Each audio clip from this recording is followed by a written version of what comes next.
Hello, good afternoon, good morning, good evening, wherever you're watching from. My name is Alfred Amuzu, and welcome to the Ghana Agenda for January 14, 2023. I would like to first of all start the program by wishing all my viewers a happy new year and prosperous dreams and everything you plan for yourself. I'm wishing that it happens this year, that 2023 ends up good for all of us. We've been off air for a couple of days, and I'm glad to be back. Had to take care of some personal issues, but happy to have you all back in the new year and back to business, back to talking about issues happening in Ghana, in our country, that are very important for us to understand, as we are also stakeholders or players with regards to things that happen in our country. We send our monies there, we have family there, and there's so much happening. So we'll talk about a few of them today, or three that I think are important. First one would be whether or not Ghana is bankrupt today. So we'll say that bankruptcy is described as a situation where an individual or business is unable to pay their debts when they come due. We know what is happening in our country in terms of the country's ability to honor its debts, and all manners of reasons have been given. We've been told COVID and Russia and Ukraine is a reason for why we are where we are. So we'll get into the details of all that and determine on our own whether we, in fact, as a country, are in bankruptcy, or if we are showing signs of bankruptcy. Then we'll pivot into the end of year celebrations that usually happens in Ghana. We've seen floods of foreigners coming in, especially from the United States, to celebrate Christmas and New Year. So we want to understand, how is it possible that somebody who goes to Ghana is able to meet with the president, and what do they do when they met or when they meet with the president? In this particular case, we are talking about Meek Mills, who is an American rap musician who actually visited Ghana, went to the Jubilee House, and certain things happened. We want to interrogate that. How did it happen that a person like Meek Mills would make it to the Jubilee House and then take the videos that we saw him taking, and even had the audience of the president, and said some things that we would like to discuss and see whether there is a problem here, because is this something that any of our own artists will likely have the opportunity to do? If not, then why are we having foreign artists join or enter into our seat of government and undertake such meetings, say such manner of things? What is the planning around that? We want to interrogate that. And then the last thing, again, we want to talk about would be looking back at 2022, all the things that happened, and try to understand where we are as a country and where we are going, or what we are going to see going forward. And look some kind of an outlook or projection for the year 2023 and beyond. I am already joined by my brother, Lifetime Legacy. I would also be joined by Efa Amayao, Paul Disosu, and the rest of the team. I'll take a quick break, and when I get back, I will introduce my guests and we will start the conversation. If you haven't already done so, again, my name is Alfred Amuzu. Please share the link so that we can begin this conversation. We'll be right back. Are you 65 years or older? Good news. Illinois has expanded its Medicaid health insurance program to everyone 65 and older, regardless of your immigration status. Need help to apply? Contact United African Organization, UAO, WhatsApp, SMS, IL65 to 773-420-8976. It's true. For most people, your health insurance program increases as you grow older. That's why the state of Illinois has expanded its Medicaid health insurance program to everyone 65 and older, regardless of your immigration status. Need help to apply? Contact United African Organization, UAO, WhatsApp, SMS, IL65 to 773-420-8976. If you are 65 years and older, there's one thing we can all agree on. Your health and well-being is important. Whether you are a recent green card holder or retiree, asylee or without paper, you're now eligible for the Illinois Medicaid Health Insurance Program. Need help to apply? Contact United African Organization, WhatsApp, SMS IL65 to 773-420-8976. Documents needed to apply: your proof of ID, your proof of address, and your proof of income.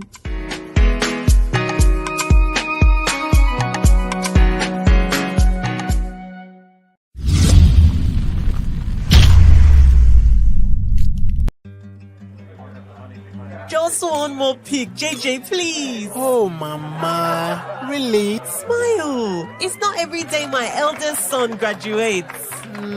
I couldn't have done it without you. All without Auntie Jane's generous support. Here is to Auntie Jane's well-appreciated World Remit money transfers.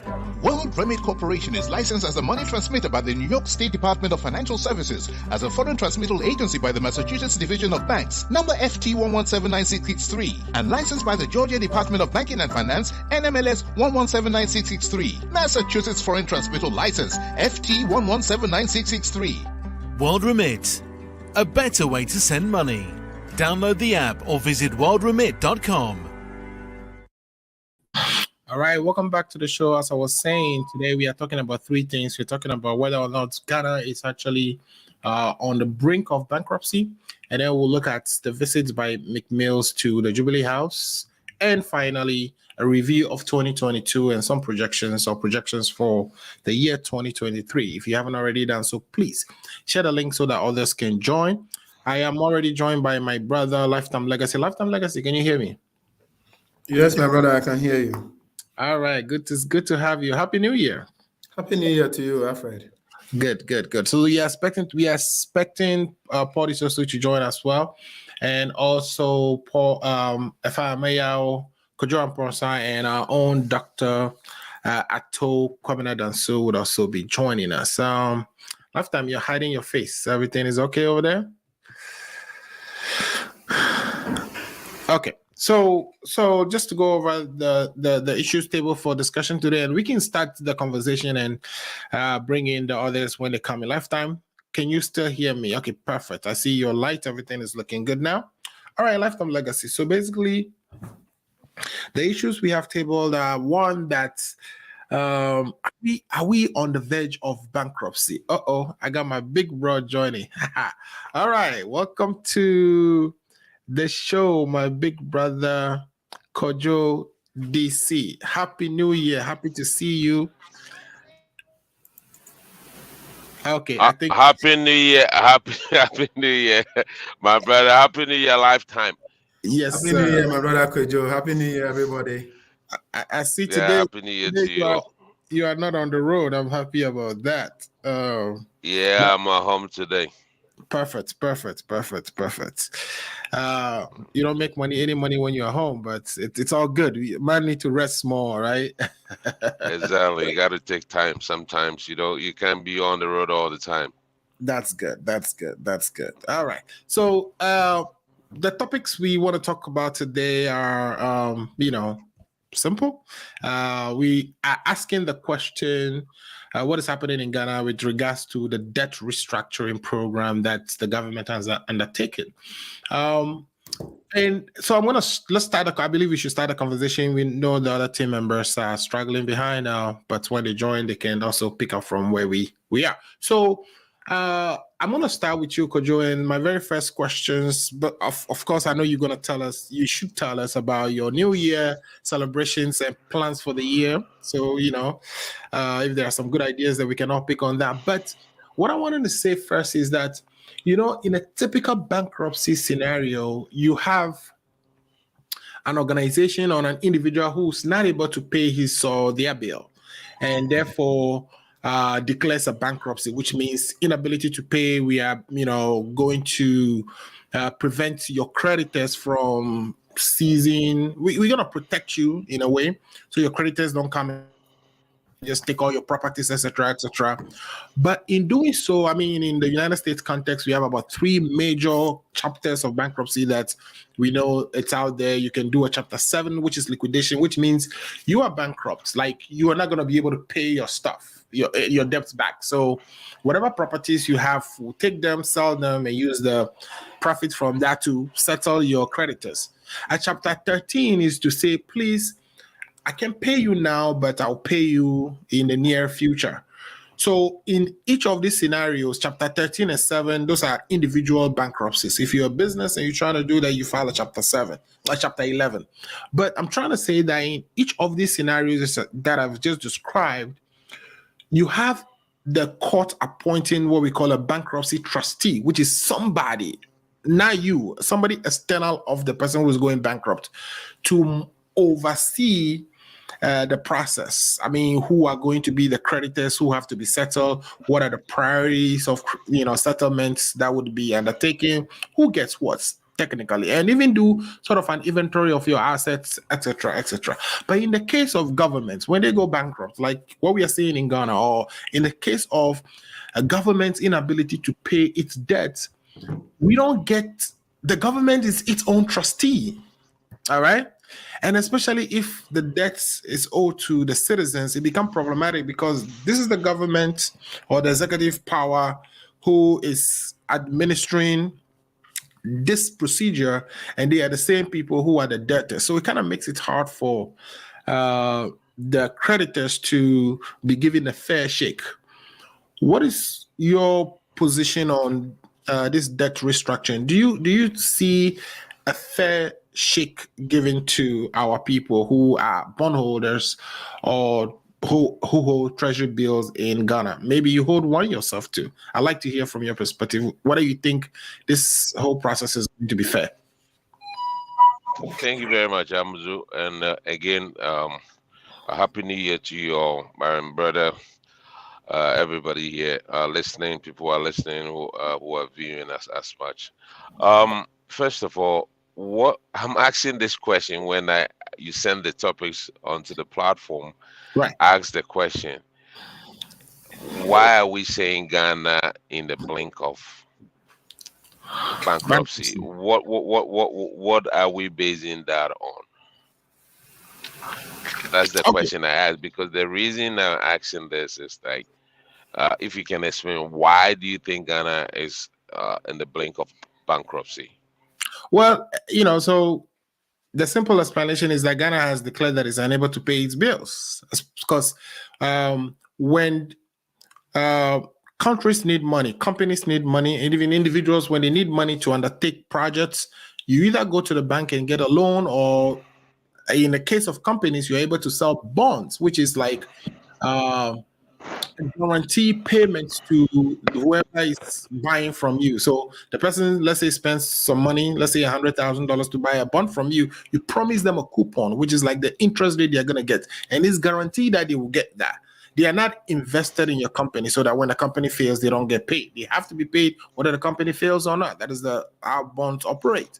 Here is a country that declared that it's unable to pay its bonds when they come due, or the coupons on the bonds when they come due, and so they have to restructure with the citizens. And so when you do that as an individual, it's called bankruptcy. When you do that as a company, it's called bankruptcy. And therefore, if a country is doing the same, I think it's appropriate to say they are going bankrupt. No, because the premise of where you're basing all this is not in the good step. Let me say this. I know, yes, we are in difficulties, right? The government admits that, but we are nowhere near bankruptcy or even insolvency of a country. This is a thing that we are all trying. We know we are in a pickle. Others, we speak as Ghanaians, as a country, we are all in this thing together.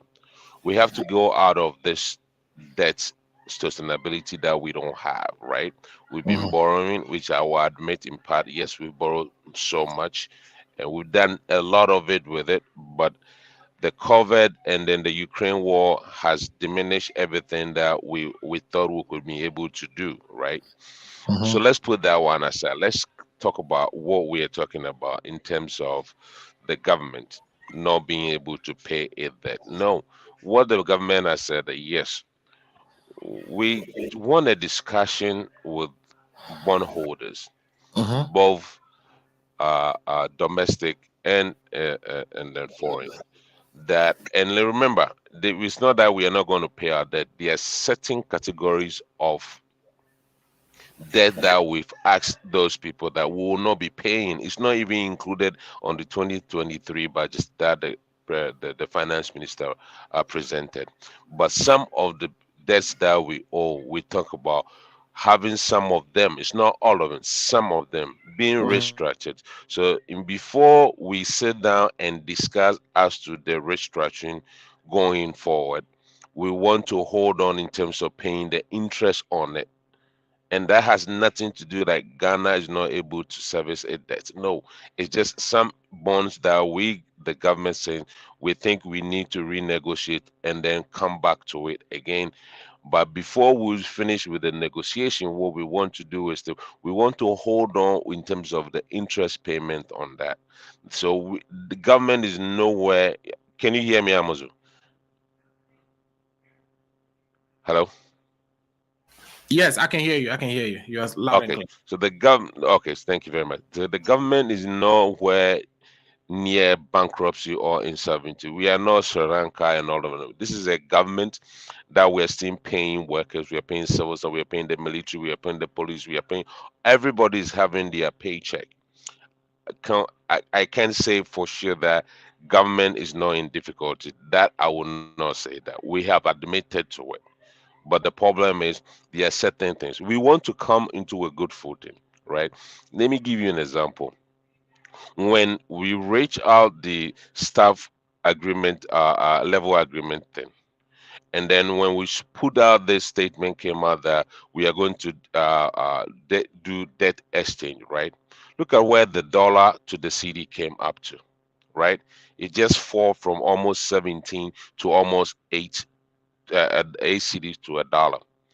It was some confident that the government was going to have some revenues coming in to do things, because we are not going to pay interest rate on certain debts that we own. So we are going to have those revenues to be used for other things. And then the organized labor came and said, no, we are not going to allow. And I was talking this to my mother-in-law. I said, listen, people say, oh, we're not allowed this to happen. We'll not allow you to use our pension to do a debt exchange. You're not going to give us, we're going to lose money. And guess what? After the government withdrew that and came back, look at where the dollar is again. So yes, maybe we have to all sit down and say, are we willing to sacrifice to a certain level so that we know the mistake has already been done? This morning, I think the former deputy attorney, no, finance minister, Atuforsin posted something, listed all the things that had happened under the MPP. And I said, yeah, we all know the problems. What are the solutions?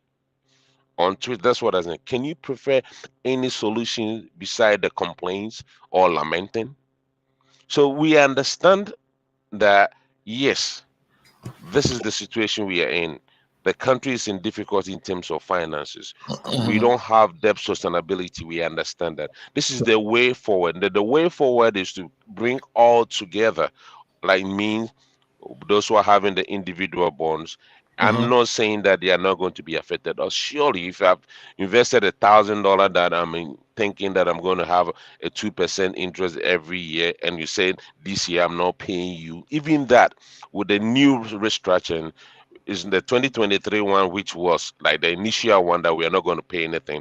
We are going to pay a certain interest on it, not much, but somebody's going to lose some money anyway. And you talk about time of money, and there's going to be some lose in the other end of it. But what we are saying is, can we all sacrifice as Ghanaians, including governments? I would prefer, and this is something that I have just always, I know people have already suggested it, like the government will come in if people are going to lose some of their monies. Why not cut Article 71 holders, like all these S gracias that are being paid? Why don't we say on this very 2025, there's not going to be no payment for that? That also will bring the debt down. You understand? That's a huge sum Right, of right. money that So I use on that. So there will be like with the holistic a sacrifice of both all Ghanaians and the government. But in this case, I understand when individuals and then corporation and organized labor are saying no, we'll not allow you to use our money. But the bad side of it is, look at what is happening now. When we withdrew just the organized labor from it, look at what the dollar is, $13 again, to 13 cedi to a dollar.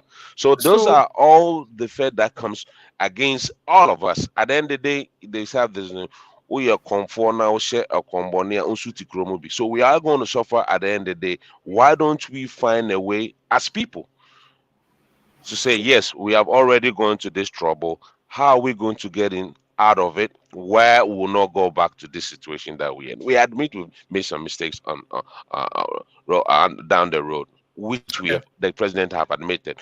So moving forward, we should all come together to be able to do this. And I sympathize with bondholders. I don't own any bond in Ghana, so I don't say I have nothing to say on that one. But I am just saying I have my investment here. I understand I live here, but we can sacrifice in a certain way to bring the country back. Okay, thank you so much. So, in summary of what I've heard from you is that you wouldn't describe our current situation as bankruptcy. Like you think we No. are, yeah. No, we are nowhere near bankruptcy. But the reason is just simple: is When do we that get to we are paying. bankruptcy? No, that is when we'll become like Sri Lanka or we come to Argentina where we cannot service it. Then, like I already said, But, the debt that we say we are not able to pay or we don't want to pay is some categories of debts, and we are not saying we are not paying it. We said that we want to renegotiate those debts, those bonds. So in the yeah. meantime, before we Mhm. do that, we are not going to pay the interest on that specific one. And Okay. that excludes the 2023 budget that was presented, which we had debt that we are going to services also. Like we say, I mean, it's very easy for opposition leaders or the media who portray Ghana is in the blink of bankruptcy. It's fine. I understand it. I understand the language, but we are no near anywhere of that because we are Okay. paying workers, we are paying students, we are paying everything. All statutory debts are being paid. All It's right. just that we are lacking of money. I'll circle back with you with regards to that because I am not of the view that once you're bankrupt, you don't pay your. If you're not paying salary, that's when you are bankrupt. Because even companies, when they are bankrupt, even individuals, when they are bankrupt, they still eat, right? Companies, when they are Yeah, but bankrupt, but they eat, but they will lay people off. This time, the country which is in bankruptcy is still which hiring is 300 over 300 police officers, over 50 military, almost about 500 people that were being employed back into the 2023. So a yeah. country that is in bankruptcy cannot do that, right? And if I as an individual goes as a bankruptcy, I will not be able to buy a car. I'll not be able to buy things for my girlfriend or my sisters, right? So Yeah. that is the difference. Yes. No, I mean, we are defining bankruptcy very narrowly, but I'll come back to you on that. Let me pick Lifetime Legacy's thoughts on this as well. Lifetime Legacy. When I was listening to our brother deliver his first comments on bankruptcy, I'm talking about Kojudisi, he said the government also has to bear some responsibility. There has to be some cuts here and there. He's recommended a few. He said the president admitted to making some mistakes that in hindsight, shouldn't be have been something he has done. He talks about the fact that we are still paying workers. We are even increasing the number of employees in our security forces, right? In listening to him, are you convinced that what we are having here is just difficulties, or do you agree that we are on the brink of a bankruptcy here? Good afternoon, Alfred, and good afternoon to our listeners and viewers. And Happy New Year to all of you, including my brother Kojo and my far end. and the rest of the panels who are yet to join. Yeah.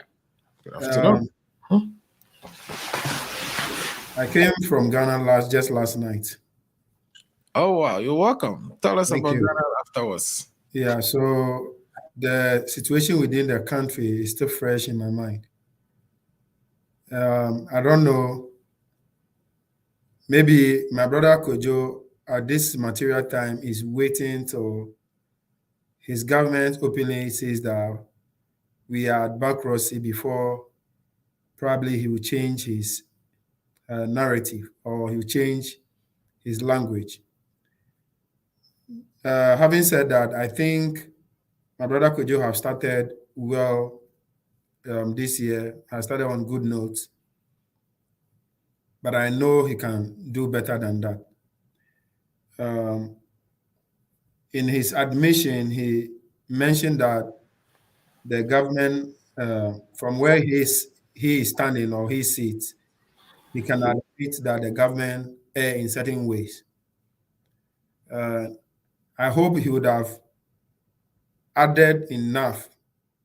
He could have done better by adding that, and for that matter, calling his government to order to do certain things that the opposition have all these years be calling them to do. If my brother Kojo could have done that, he would have getting 100% gun, 121 gunshot salute from my end. But notwithstanding, I know his role is to defend his party, and regardless of whether it's right or wrong, you have to defend it. So with that one, I can forgive him. You see, Alfred, where we've gotten as a country, you don't need a soothsayer to tell you we are gradually or in a state of bankruptcy. My brother Kojo is just simplifying the issue by saying that as long as we are able to pay salary and get one or two people on a payroll, it means all is well. But we all know it goes beyond that. If you are owing somebody, to the extent that if the person does not have mercy on you, decided that he's touching your assets, that is where you begin to notice that you are indeed in a difficult situation. I hope and pray our debtors will not come after us anytime soon. They will give us enough time to bounce back to do what is needful. Other than that, we are in a difficult situation and anything can happen any moment going forward. After, the ridiculous aspect of it is that the government hypocritically always asking Ghanaians to sacrifice. Meanwhile, they are not ready to sacrifice a bit of what they are earning. How many times Ghanaians or the opposition or the party that I belongs to having called this government to reduce the number of its employees? How many times? What action has the president taken so far in doing that? You see, if you are an elderly person within a house and you want your children to portray certain kind of behavior or a lifestyle, you must first demonstrate the lifestyle you expect your children to live. You can't be telling your children in the house that when you wake up in the morning, the first thing you must do is to brush your teeth. Meanwhile, your children will see you first thing in the morning eating without brushing your teeth. You see, when you do that, you are not setting a good example. And whatever you tell your children, they will not take it serious because you are telling them one thing and you are doing other. Ghanaians are not prepared to sacrifice a bit of any resources to the current regime because they have noticed that the current regime is irresponsible. They preach one thing and do the other. So how do you expect us to sacrifice? What moral authority do you have to call Ghanaians to sacrifice? So with the issue of bankruptcy, we are there. It is just a matter of time that the reality will hit us. One aspect also, which I think I find it very uncomfortable, is the impunity at which the finance minister and the government go about things. With regard to this debt exchange program, he took a unilateral decision without consulting the affected parties. Where or which country does that, or how can you do that? What they The resources you have consulted with is it organized labor at some point? organized labor and individuals. The retirement folks. Absolutely. What they fail to consult with the individual bondholders who perhaps save their money. A lot of people who save their monies with banks, for instance, got to realize that the banks use their savings to purchase bonds and treasury bills. So no matter where you find yourself in society, in one way or the other, you are going to be affected by this restructuring program. So it makes people say that the consultation should have been a lot broader than just identifying a few groups and talking to them and negotiating with them. It should be more expanded, so to say. So the impunity at which they were doing things from the very day they took office is the same impunity that they continue to exhibit, because people life saving money, you decided to touch that money without a due diligence or consultation. That is a lifetime savings of people. You can't extend your irresponsible behavior to people who have been responsible in their adult life or in their working life. So I think the backlash that is coming, for me, is expected and is legitimate, because people do savings for various reasons. You can't just get up unilaterally and begin to go after their resources without a consultation. Alfred, if it is you and I who have a business or investment with various institutions and we are being treated this way, you and I will not be happy. So I strongly agree with organized labor and individual bondholders who are going after the government, resisting or doing all attempts that their resources should not be touched. I strongly agree with them. The earlier the government go back to the drawing table, do what is needful, the better for them. Thank you. Thank you so much. Thank you so much for that. Alfred, yes. Can I come in for a minute? Okay. See, make it like very quick. Yeah. My brother, Lifetime. My brother Lifetime says something that the impunity of the listen. Do the government know? Sometimes it's very difficult in these various situations in terms of how to defend without being insensitive to the people who own the bonds. And then if initially the individual bonds was not included into this, right? The other one was within, let me say, organized labor. That was the one that was going to be used to do this. In organized labor, we have multiple organized labor in different umbrellas, right? They have fund managers. The government have to speak to the fund managers. They cannot go and see which organized labor has a bond with them. So the fund managers are the ones that the government spoke with, and they have to relate that to their clients, right? So in hindsight, people will say, "Oh, you are not able to organize. You should have called everybody." How can we call each of? Let me say, if we have 31 million people in Ghana, and then we are talking about government to bring everybody. Can the government know everybody to do that?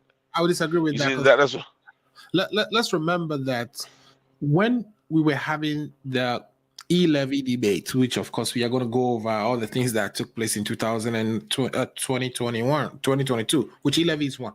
When we're having an e-levy debate, the same concerns came up that we should broaden African. Can you please hold on for them for that? I'll let you finish. But what I'm saying is, you're talking about a tax that is going to affect a lot of people. This is bond, and then this is something that is investment, and very few people are. This is not the entire country. So it is a different. Like I said, if sometimes when we defend it, it becomes like insensitive to say this. But we should also be a little bit open-minded in terms of what we compare to. Okay, let me just land on my, and then I'll tell you how to explain a little bit of that to you too. So basically, we are saying that when we were doing this testing, like you said, it was going to affect a lot of people. So we broadened the conversation where we held town halls to kind of educate people on what the ramifications would be. Now, in this particular case, the bonds, although, and you are correct that it's not too many individuals who actually bought bonds, but we are saying that if you have a savings in a bank, chances are your bank has bought into one of these assets, and so a lot of people are affected than you think. Actually, that's what I mean by, the impact is broad, and so the consultation should also be broadened. I'll stop there. No, but what I was trying to arrive at is, yes, I understand if the government knows, like Dr. To has a bond, my brother you has, we all have one, so I have to consider this. The government first of all have to do the first point of contact, which is the what do you call, they call fund managers. Those are the one, then they have to lay those information to the individual bonds, and then they will bring in whatever information that is coming from there. Like I said, anytime you're trying to, because when it comes to money, nobody wants to be taking anything from them. So I just, once you try to defend so much, it's like you're being sensitive to the people who are losing their money. But we should also have to exercise some discretion. Like, the government cannot just go out and do town hall meetings if, for instance, 5 million people owns the bond. Then you go everywhere. You don't even know who has it. But the first contact should be the bond, the fund managers. Those are the ones that the government communicated with. After that, the organized labor came in. They've said whatever they've said. That has been withdrawn. And like I said, we are having some effect on it. And look at what the dollar is. It went up to 8 cities. Now it's 13.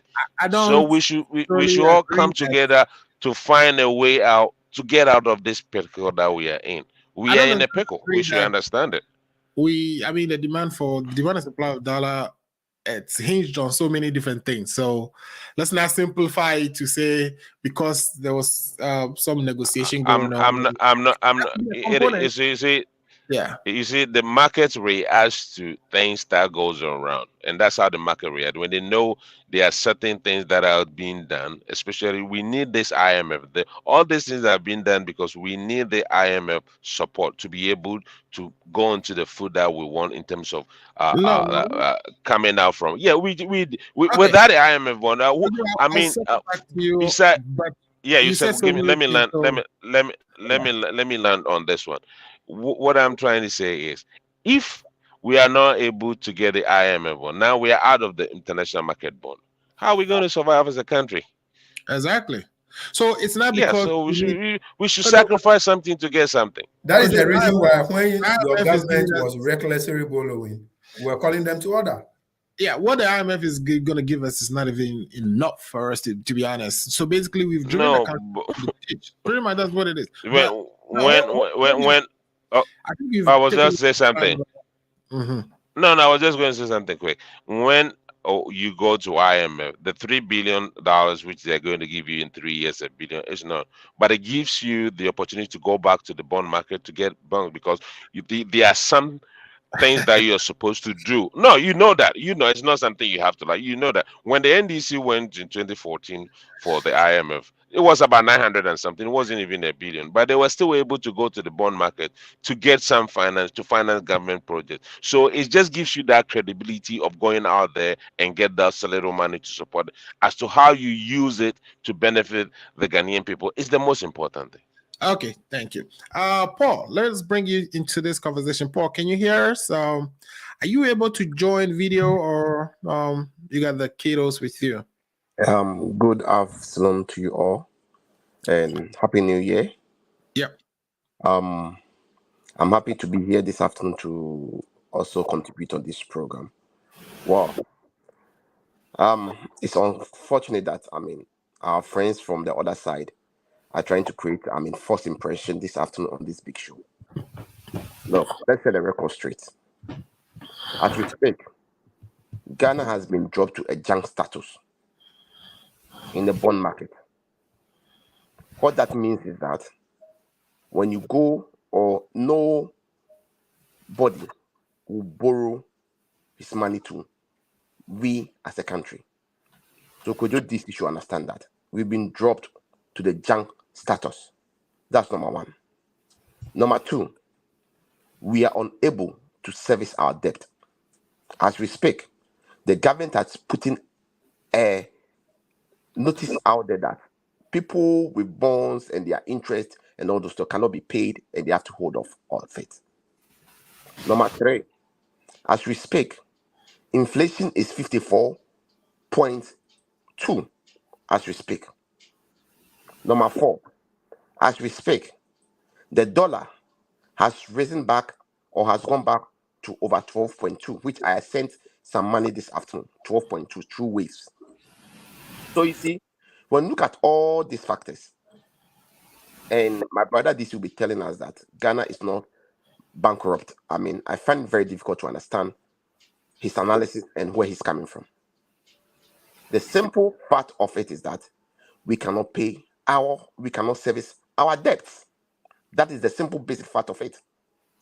And it is a fact that, and we all know, or we all knew that this was going to get to this level. Because when they started misbehaving, when they started turning false figures, when they started representing to the good people of Ghana different set of figures, and go to the IMF and give them different set of figures, we raise a lot of issues. But our good friends from the other side will come and sit on this show and defend it tooth and nail. Now, all the things we've been saying, or all the things the minority has been speaking of, this is not strange, this is not news, this is not surprise. We all knew we're going to get to this level. And we've gotten to the level where we're supposed to be. Because if you have a finance minister whose key interest is just go around to borrow, and because his company is going to be the roadshow masters, they will get 2% of the money. He was just borrowing left, right, center, forward. At the time that the NPP was taking power from the NDC in 2017, January 7th, the country's debt was around 120 billion Ghana cedi. As we speak, we are about 423 billion Ghana cedi. They've borrowed money and borrowed money and borrowed money and borrowed money, and now nobody is interested to borrow us money on the stock market. These are the things that we've been talking about.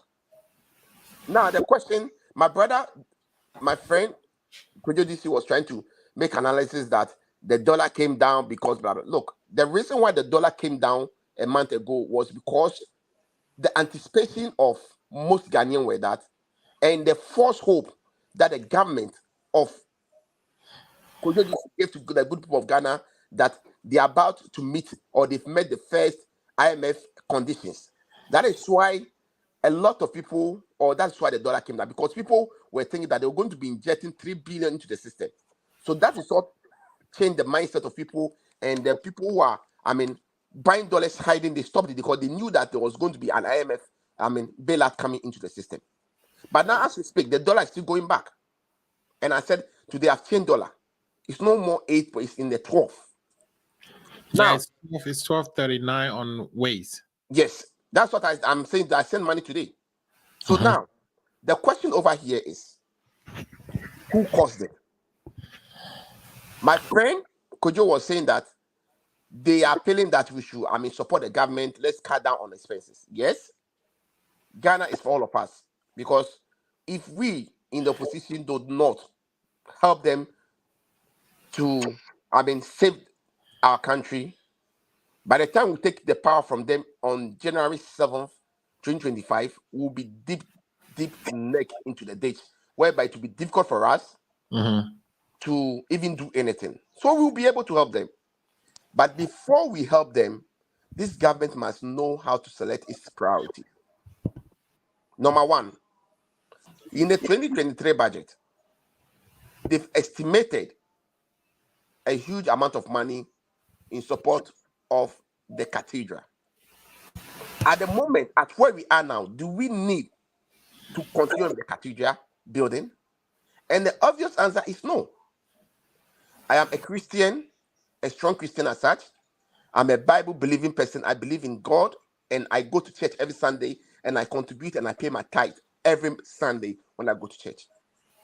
But you cannot build a house of God with surrounded with a lot of corruption, with a lot of, unclear documentation and all those stuff. The question we are asking that you are now going to take individual bonds to save yourself.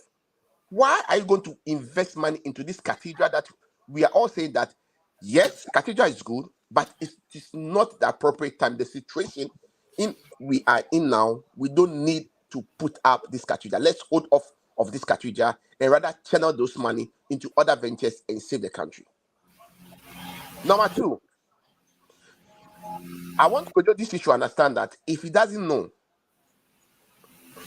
anytime the president of the country moves out of the Jubilee House, the seat of government, to any function, the chair he sits on is placed in a V8 that is forward and has a bodyguard that is bodyguarding that chair. If Kojo DC wants to appeal to Ghanaians that we should support, I think those are the places that they should start cutting down expenses.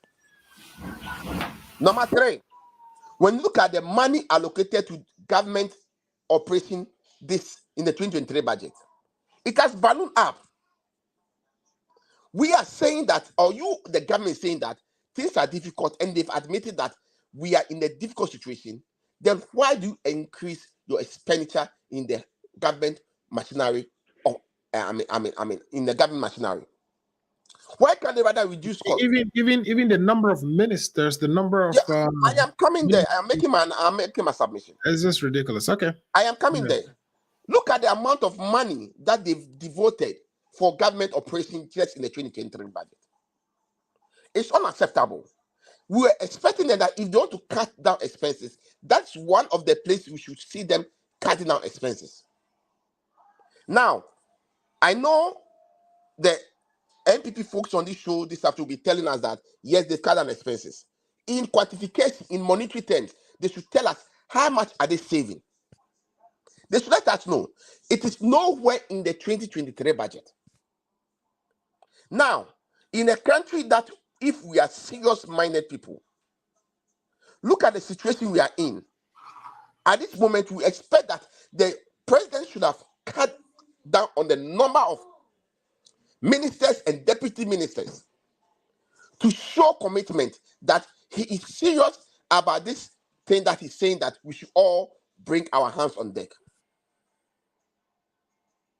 For me, all that is happening, all that is going on, is as a doing and the disrespect that the Nana-Addo Dankwa Akufo-Addo government and his NPP government have for the good people of Ghana.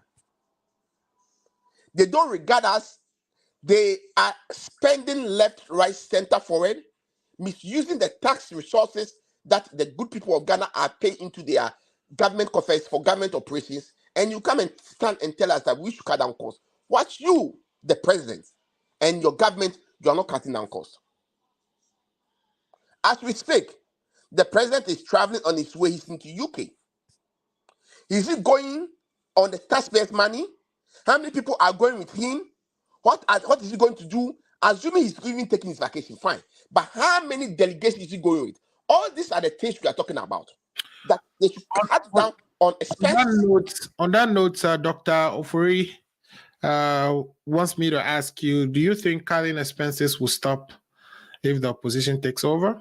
Of course. Of course. Do you think the opposition will take over and they will still be spending money and using money like the way these two are doing it?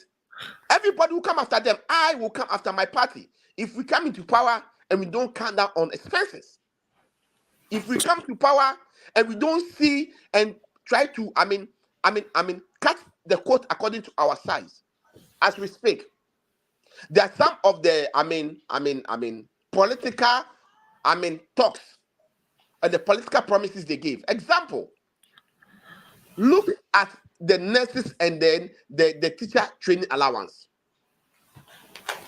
Are you saying you're going to cut that?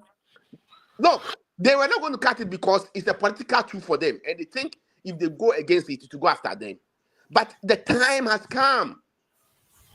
I listened to one of the, best economists in the country, Kwame Pieni, who is an NPP member. He stated categorically that, look, that program should be stopped because it's taking a toll on the government. Right. And so I think the suggestion that the opposition have, or your party have, was that since we've upgraded the training colleges to tertiary institution level or to degree issuing colleges, that they should be giving loans, just like every university. That is what I did. That's what we did when we were in the university. They gave us, so there was nothing wrong with it. Now, as we speak, they've cut down, they've returned back to the quota system again.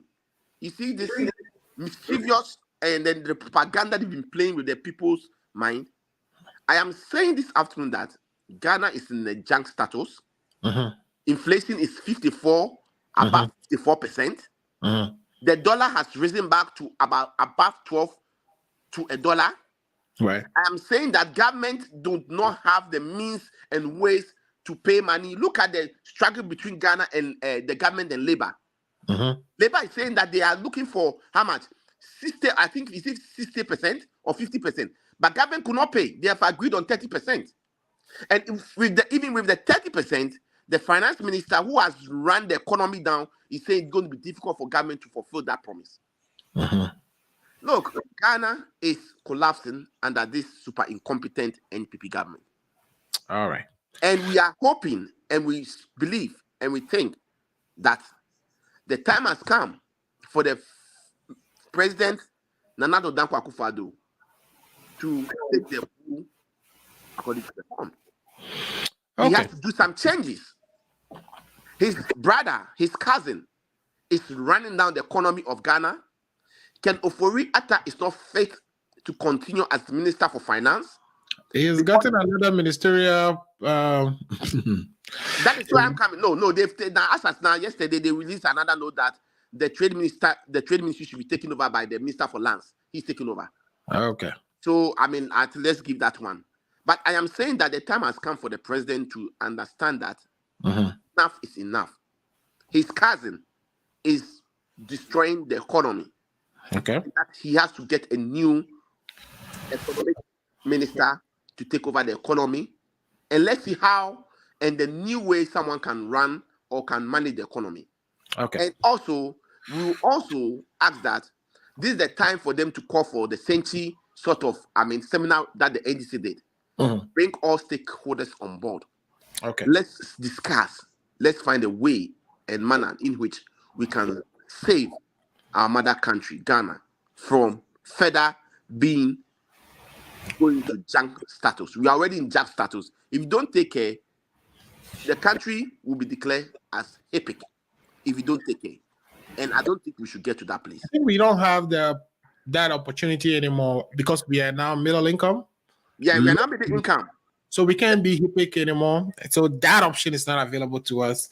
And so if that was available by now, we would have even taken it, right? Anyway, let me take a quick break. When I come back, I want us to talk about last year. We want to take 2022 and review it, kind of go back in memory, talk about e-levy, criminalization of speech. I want us to talk about inflation, which you've cited at 54 currently. Because we saw the signs since last year that inflation was getting out of control. So I want us to talk about that. Then we talk about COVID expenses and how that was accounted for. And La Bianca, which is the custom officer, the arrangement they had where, this company La Bianca was importing a lot of products into the country without necessarily meeting the required tax. And then we talk about Oforiatta himself and the cathedral. So we'll take a quick break. When we come back, we'll address those issues for the day. If you haven't already done so, please share the link so that others who may be interested in this program can enjoy our discussions. Again, my name is Alfredo Muzu, and this is the Ghana Agenda. We'll be right back. Are you 65 years or older? Good news. Illinois has expanded its Medicaid health insurance program to everyone 65 and older, regardless of your immigration status. Need help to apply? Contact United African Organization, UAO, WhatsApp, SMS, IL65 to 773-420-8976. It's true. For most people, your health insurance program increases as you grow older. That's why the state of Illinois has expanded its Medicaid health insurance program to everyone 65 and older, regardless of your immigration status. Need help to apply? Contact United African Organization, UAO, WhatsApp, SMS IL65 to 773-420-8976. If you are 65 years and older, there's one thing we can all agree on. Your health and well-being is important. Whether you are a recent green card holder or retiree, asylee or without paper, you're now eligible for the Illinois Medicaid Health Insurance Program. Need help to apply? Contact United African Organization, WhatsApp, SMS IL65 to 773-420-8976. Documents needed to apply: your proof of ID, your proof of address, and your proof of income.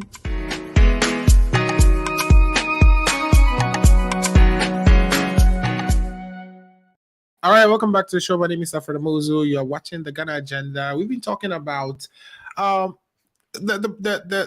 current situation we find ourselves in, whether Ghana is bankrupt or not. I think we missed Dr. Atto. He didn't do his presentation, but he's back now. So let me bring him in and see if he can tell us or give us his take on this issue. Dr. Atto, can you hear me? He's been having some network issues. So yes, I can. Give me 1 second, please. Okay, no problem. Okay, no problem. So once we hear from Dr. Atto, we are going to pivot. All right, Dr. Atto is here. Dr. Atto, we coming into this discussion today, I figure that when institutions or individuals go for bankruptcy, for instance, they have a trustee that is appointed who actually marshals how properties is accounted for and creditors are taken care of. But in this particular situation, it seems the person who is going to the bankruptcy, all right, or the person who is unable to pay bonds and the coupons on those bonds when they come due is the same person who will be administering or accounting for its properties and then distributing them. One sad part is that even bonds that were attached to things like ESLA, which is a revenue stream that is coming in on the regular basis. Like every time you buy petrol, you pay ESLA. You are saying that you wouldn't even pay the coupon on those bonds, that even the principal, when they come due, you wouldn't pay until like some 2027, 2028, 2038. So we are saying, how is that? ESLA is for the issues we had when we had the energy sector issues we had, right? And we've dedicated a revenue stream for that. That revenue is coming, but you say you're not going to pay that. Dachi bond, which is the one that is attached to Get Fund, we are continuing to pay Get Fund each time we buy petroleum, etc. These revenue streams continue to produce money to the government, but the government says they are not going to pay those debts. So it is kind of sad that there is not an external trustee in the system, which doesn't lead, in my perspective, it doesn't lead to fairness with regards to the creditors in this particular situation. Do you agree with me? I agree with you. And it's a very sad situation. I listened to my brother, Kojo DC. Can you hear me? Yeah, we can hear you. I listened to my brother, Kojo DC, struggle to explain even the debt exchange program with all these bondholders. You can't pay your standard debt. You can't pay your domestic debt. I mean, I had hope in this government that they would be able to, make some very good decisions. But right now, there's no hope. And it appears like I don't know where they're hiding the money from the COVID relief. It's like, I mean, anytime I listen to Ghana, anytime I listen to people complain about all this bond exchange and all this stuff, because you would think that, okay, so in Ghana we have people who thought it wise to invest in men's gold, right? Right. We all agreed that it was not the best. People invested in all manners of investment deals that were not right.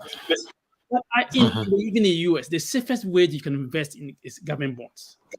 At least you know that at least you are secure. You're gonna get your money back. But the government, yeah, I mean, Alfred, the situation is really, I don't even know how we're gonna come out of this. Like, I agree with you.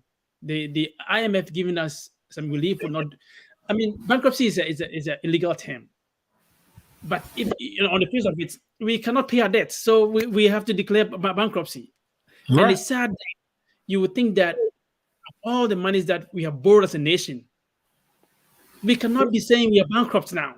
I mean, where is the money? Where is the money? And then you can take the loss into your own hands and then determine what you want to do without recourse to people that you borrow the monies from, because you think you're government. It is not the best, and I'm surprised that the finance minister is still in office. Right?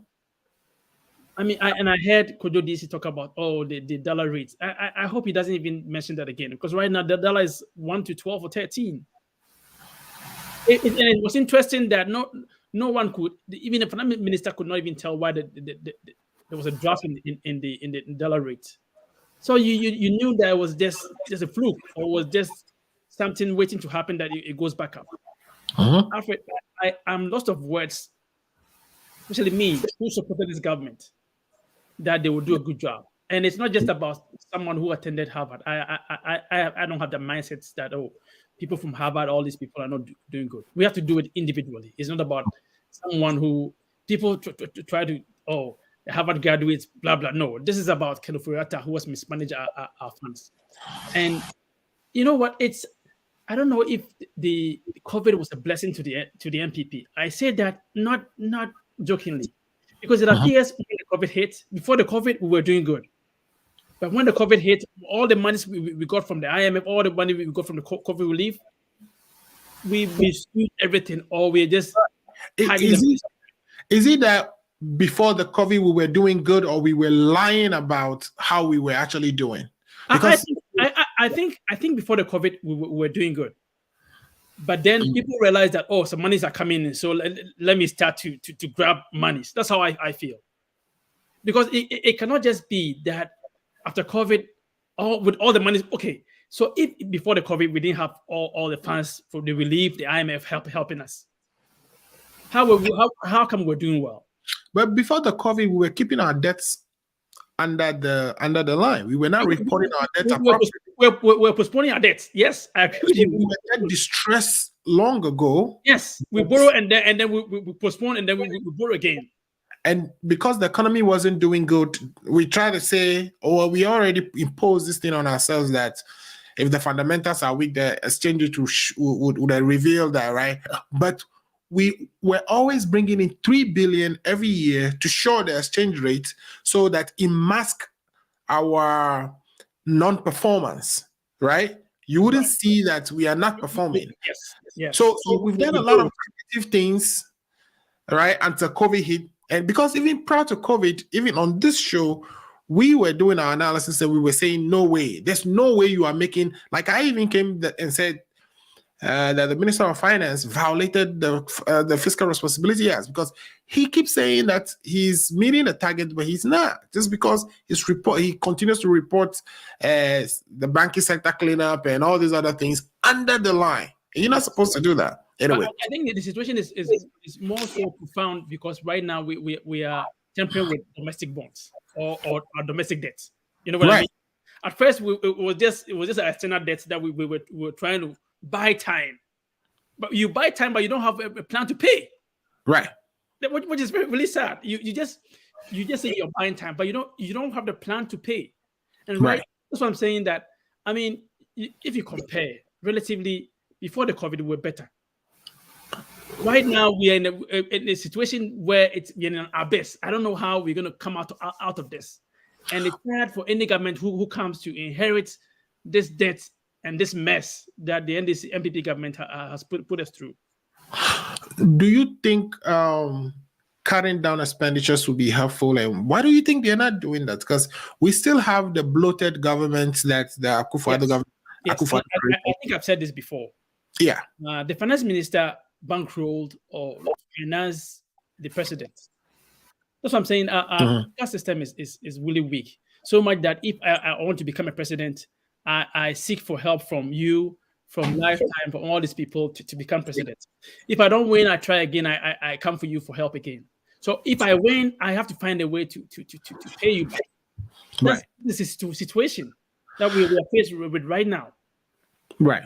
But I mean, you took the ministerial appointments from some 88 or so to 100 and whatever that is right now. What I'm saying, because all these people have helped in the past. So it's better to them to pay we're them. in trouble now, right? We are in trouble now. No matter how they help you before, I mean, you've given them the first 4 years. They would have, I mean, at least. I agree with you. You would think that the president would make decisions, say, okay, let me cut down my government. I mean, it would help. Right now, every cut that we do would help. Cutting down government, cutting down the cost, it would help. How about the cathedral and the 88 hospitals we are trying to build? You can go there. Let's not even discuss that right now. That's right now. We don't have. I mean, there's time for everything. You don't have the money, so it's that upsets me so much. That is even considering building a cathedral when you don't have the money to pay for people you owe. Right. You don't have the money. You cannot pay your standard debt. You cannot pay your domestic debt. Yeah. And then some people are making the case for a cathedral. Like we don't have churches just in Ghana. What would a cathedral do for us right now? What? Right. What? We have churches every. It's. I don't know what Nanado is really looking for. Yeah, I think I don't know. It's not administering some pain. Yeah, for me, it's sad that you go demolish buildings for judges. Right. You don't have the money to, and then you keep putting. Maybe Kojo has a explanation for this. Maybe it's just divine. I don't know about this, but this is the most useless initiative that the government has done. Right. Build a cathedral when you don't have any money. You owe people. And I'm going to bring Kojo in on this as well. Kojo, you feel free to kind of exchange, contribute. I just wanted to be quiet and listen. Okay, first of all. Yeah, hold on. Let me ask this question, right? So, in the middle of all this, are we saying that the government couldn't find a single initiative of theirs and say, you know what, maybe let's put a hold on this for now, because everything is full blast. We are still going on with all the initiatives. We are still paying, like Paul is saying, the nurses allowance, the trainees allowance, and all these other emoluments. Matter of fact, there's just negotiated with labor to say we are increasing your pay to 30% next year, right? And of course, we understand the role inflation is playing in all this. You are increasing their pay to 30%. Inflation is 55%. They've given you, let's say, $100,000 as bond investment into bond. You are not going to pay even a coupon on that for the next 3 or 4 years, right? So by the time you start paying coupon, wouldn't inflation have wiped out the value of the entire money? You see, time of money is a different thing. But let me just answer some quick questions. First of all, can any of you mention any of our debt that we've not paid for 2023? Any of you? Can you get me one that we've not able to pay? Yeah, I can. Give me which one? Right now, you're negotiating with people that you're not gonna. No, not negotiation. What we've not paid as a country. We've not paid. Which one? Which one? I cannot. Could you DC? Yeah, that's we have not paid our external debts. As we speak, we have not paid our external debt. I will send you I mean, look but you'll find out how much you have not paid that debt. Let me say this. Right? Because we will know this from the fiscal data. Can you let me come in? Okay. Sure. We are negotiating certain debt that we want to renegotiate on those certain debts is the one that we say we are not going to pay the coupons on it as we speak. It's not like the entire debt of the Ghana government is not being paid.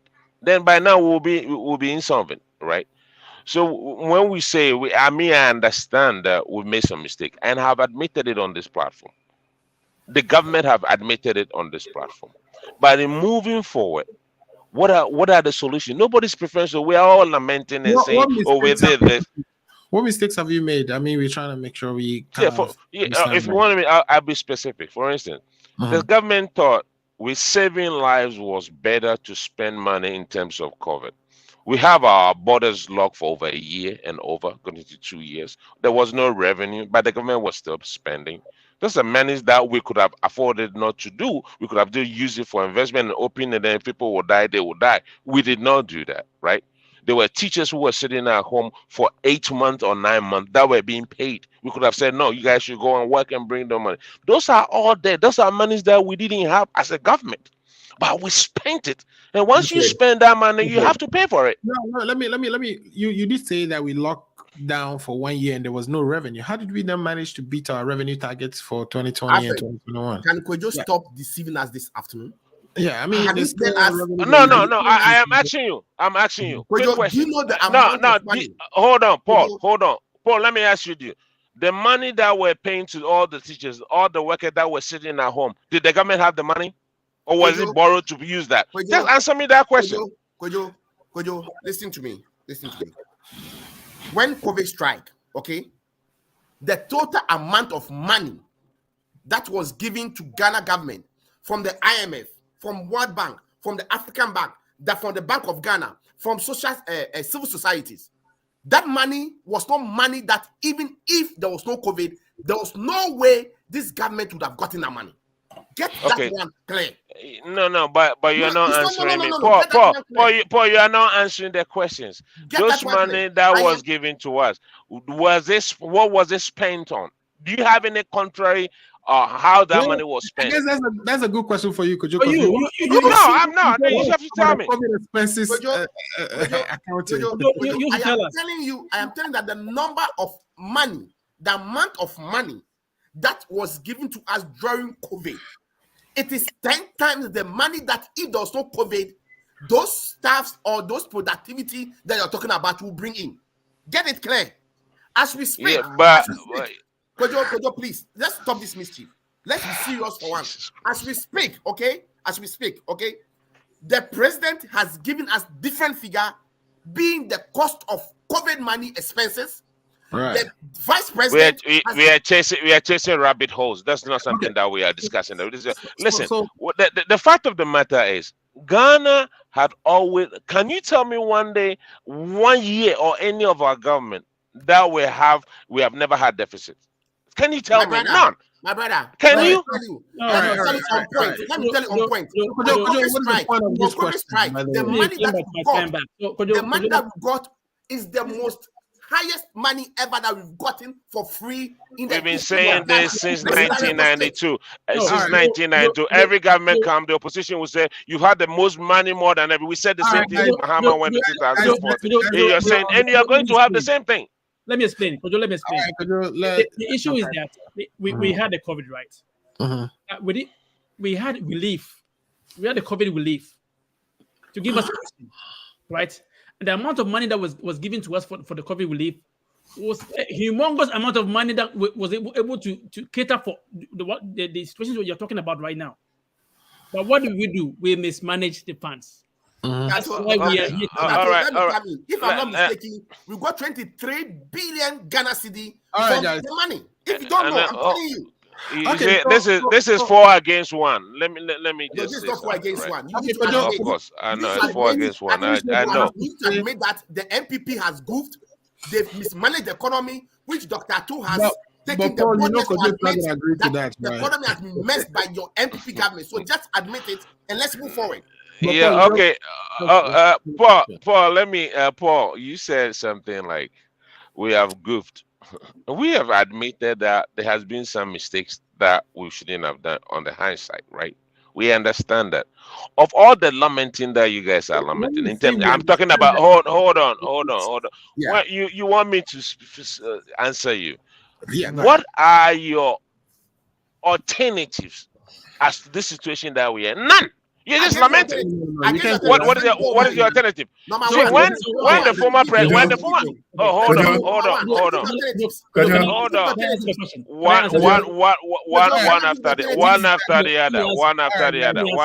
other, so we can understand each other. Recognize you before you talk, okay? Wait, can I give the alternatives? Can I give the alternatives? Hold on. All Okay. right, so let Paul provide alternatives to Kojo. Then Dr. Ato, you come in, and then we can go to the number one alternative is for the president to cut down on the number of ministers we have as we speak, and deputy ministers. To how many?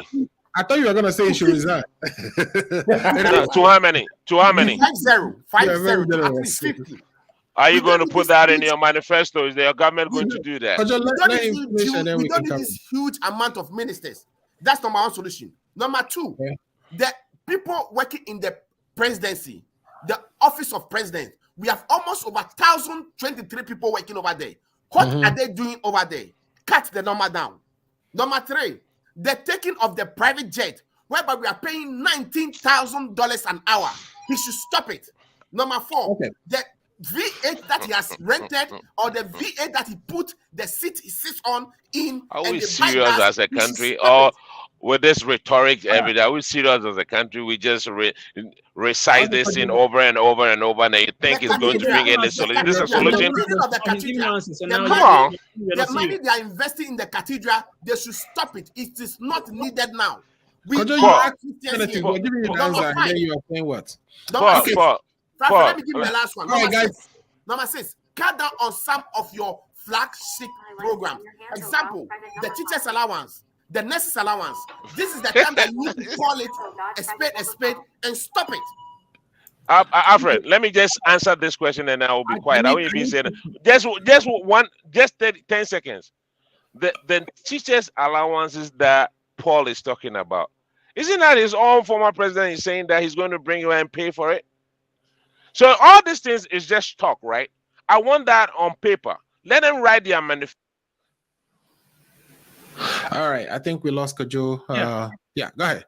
So I don't think it behoves on us. We are going to cut. Hold on. We are going to cut our ministers to 50. We are to the both regional ministers, and we are going to put it on paper. Just not saying it, right? When you're talking about the ministers that we have the same minister. You talk about the first term of our ministers. I admit, I thought it was too much, and I admit, as a small country, it was too much. And I'm somebody who will tell you the truth. I didn't like it, but we've reduced it to a certain level. So, no, I didn't like it. People who know me, I've always expressed that position to people, even in government. I said, I don't know why we have to have a small country like Ghana to have 120 something ministers. Never. And I'm not afraid to say it. I'm being recorded. I understand that. But so yes, the number. Why we didn't have it then? Is it that your government it's passed? It's passed. Can you go back? We can go back. So we can go back to 2020 back, right? You can go back 2020. No, I'm asking, can you go back to 2020? My brother, hear me out. You have until 2024, right? Is that correct? Are you still keeping the number of ministers that you personally disagree with? So you did you hear what I said? I said the first term, the 126 ministers, I disagree with it. I'm not saying about this time around, right? As much as I also agree, we have 86 at the moment. Okay. 86 ministers.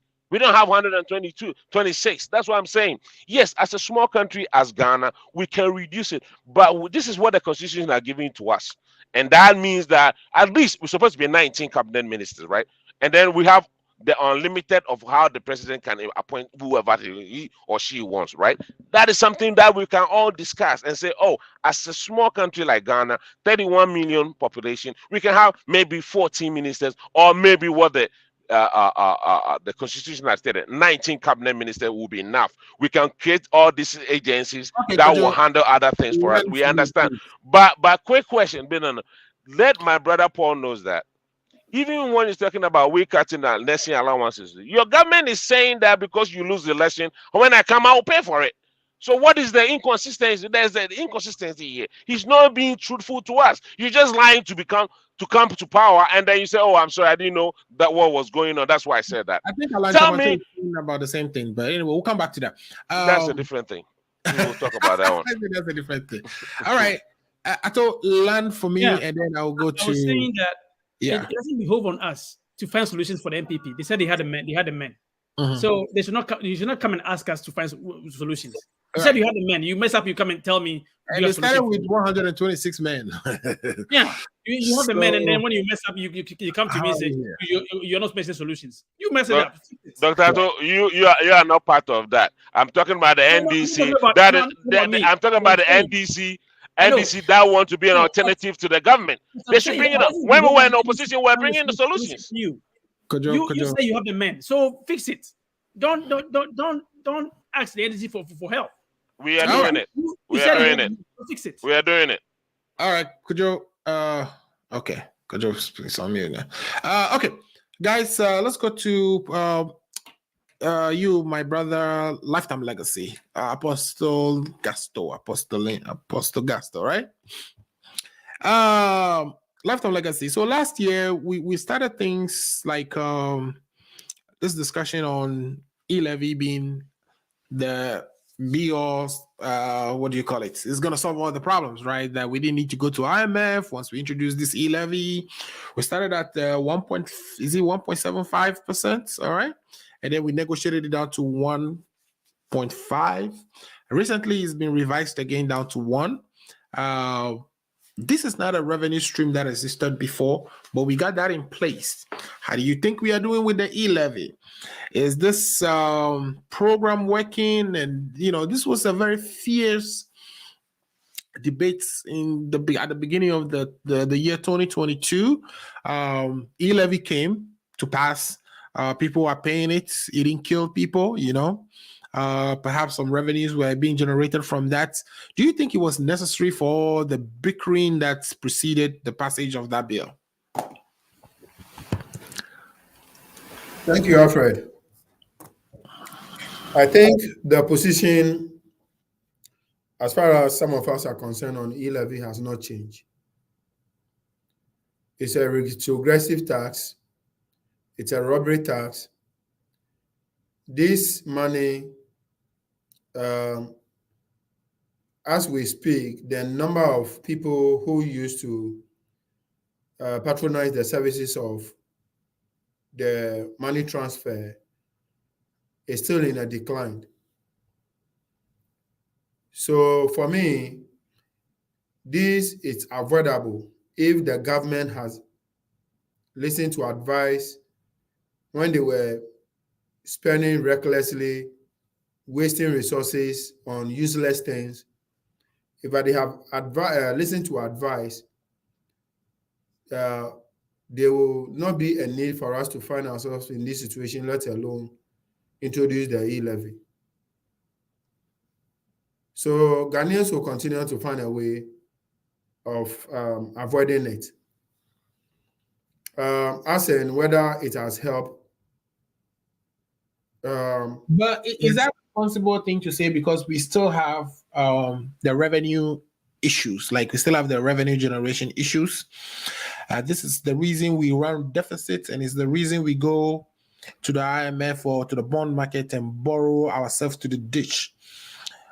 Shouldn't we be encouraging any attempts to actually increase our revenue envelope instead of encouraging people to avoid paying taxes that would have helped us solve that problem? Alfred, there are some taxes that are legitimate. And legitimate tax, e-levy is not one of them. E-levy is a robbery tax. You get it?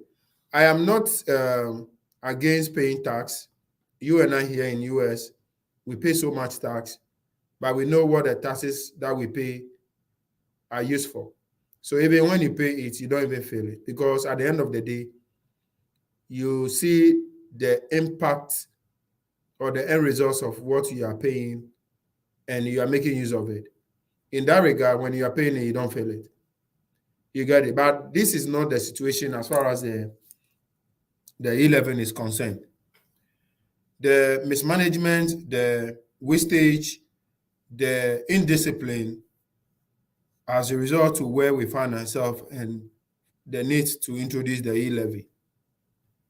Up to now, the government is not listening to advice to do some of the needful things that Ghanaians can sympathize with. You get it? For instance, if you are taking me an e-levy to solve the debt situation we find ourselves as a country, and the same Ghanaians are telling you that, hey, the kind of lifestyle you are living, the extravagant lifestyle you are living, the over size government you have in place, the number of V8 you drive on daily basis, reduce them, and you still call Ghanaians a bluff and expect them to pay the tax. They also find a way of avoiding it, even though it's not what they call it. It's a robbery tax. They will still find a way of avoiding it. So until the government do what is right, the government do the needful, the government are here to advise. They will indirectly make some money, yes. Even if it is 1 cedi they get by from this introduction of e-levy, it is still money. But then they could have gotten, Ghanaians could have sympathized with them and decide to bet a price if the government have also decided to listen to advice being offered by Ghanaians. But as long as they decided that they would not listen to what Ghanaians will tell them, there's no way Ghanaians will also listen to them. So for me, the reduction from 1.5 to 1 will not make any significant change as far as the revenue generation is concerned. Okay. I still consider it a robbery tax. If I have my own way of avoiding it, I will do. So I think Ghanaians will also do. Okay. Thanks for that. Let me switch to Kojo. Kojo, are you there? I'm here. I've read. Kojo, I want you to discuss these two things for me. So the e-levy, I know we made a lot of noise. The perception was, and it's on both sides, right? The government is, if we get e-levy, we wouldn't have to go to IMF, but we are with IMF. Second, the opposition says e-levy would destroy the economy, but I guess that has not happened, you know? So in Ghana, we seem to kind of beat ourselves into some corners, right? Especially with this e-levy thing, I think we could have collectively worked together to pass this bill amicably and educate our people to support government that way, because we know the existential issue of we not being able to generate enough revenue to support our budgets. Do you think today, looking back, that all that debate was necessary? Of course, the opposition was very key in objecting to, the tax itself. Do you think the government could have done better working with the opposition as well? And do you think, I think both sides have some counseling here to be done. But I'm saying, do you believe that conversation or the discussions around the e-levy was necessary? And if it had damaged us even further, polarized our population, and that our politicians should learn some lessons from here? And if there are those lessons to be learned, which ones do you think, what are they? It's a lot of questions. It's a lot of questions hanging there. Let me just do much in terms of taxation, right? Right. Nobody is like want to be taxed. So no matter how you slice it, people will always go against it. By the end of the day, we have to ask ourselves as Ghanaians, in every developing country or developing country, what is being used to do? That's money. We have with the government taxes, and they use that money to do those infrastructures that we want. The hospitals, the road, the water, everything is done using money. So yes, I think if we all could come together. There's always going to be opposition to something. There's never going to be a time where something will be said and then everybody will just say, oh, yes, let's bring it out. Never. There's always going to have people who are going to oppose to them. But the bad thing in Ghana is when you're in government and you're proposing something that will help even with subsequent government. I will use this because I have to talk against myself first before I talk against somebody else. When we're talking about VAT, we opposed it, right? We came back, we invested in it, we even increased it, right? Was it a good thing? Yes, it was a good thing for the government. It was a good thing for revenue to generate.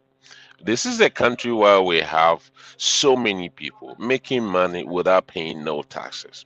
So, in order for the government to have some revenues from somewhere, let's say if we can have a way, it's kind of almost like an indirect tax, but it's a tax where we can have generation of revenue from all sorts of life. The opposition run against it. They said no. Even when we come, we'll cancel it. I'm just waiting for the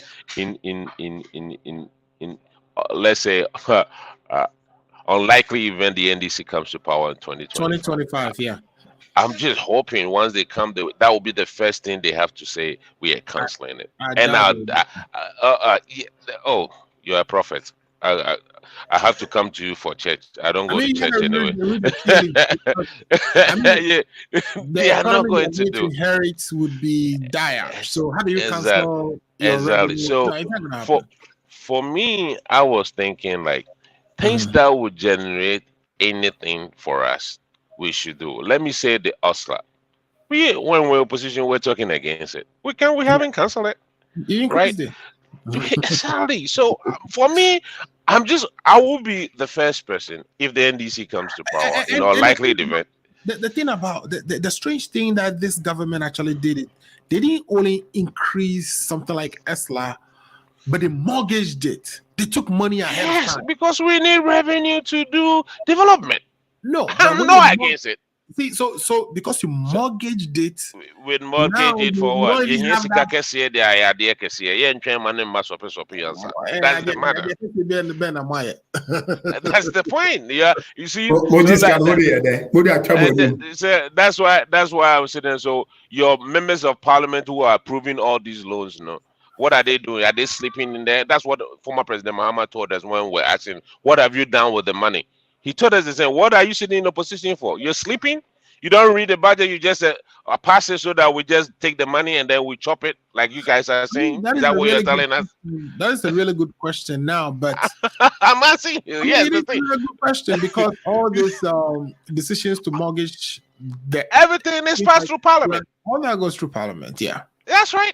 And who is in parliament? Is the MPP alone? No. The numbers are such now that but they are still even the 2.5 increase that we did on this budget is passed against 137, 138. It's passed. Yeah, I don't know that the mortgaging of ESLA actually happened in the everything went right when you had all your numbers. It's who say yeah, who didn't say yo. We don't have any registered vote of who did it. We just say yeah and nay. That's it. If you want to make sure people are voted for something, then we should amend those laws in there that people will be voted and know your record of voting when you're in parliament. You understand? Is closed. You can do it. You can ask for. Yeah. So what about NDC? For NDC say where we couldn't hear them.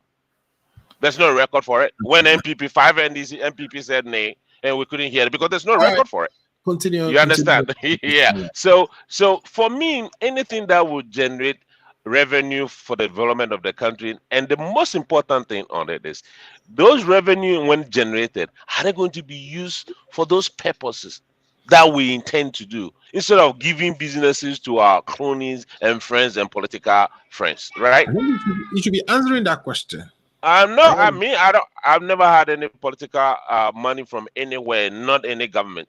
I work for myself. I'm a truck driver. I drive my trucks. I get my money. I spend it. I can speak freely because I don't depend on anybody. You understand? I understand the feeling of, we're coming to government and then people who have never worked in their life become so rich in the 30 seconds. I'm not into that, right? But I'm just saying this. anything that will generate revenue is very important for the country, because even here we are. Last time my wife gave me our phone bill, right? You can see the ridiculous things that have been charged on it. It's like paper, even paper that they send and the charges on it. You mean I the was like, US oh, or in Ghana? US. I'm talking about US. Okay. Yeah, you see all these charges that are being charged, and what are those? They are paying to the government to develop our roads, our schools, and everything.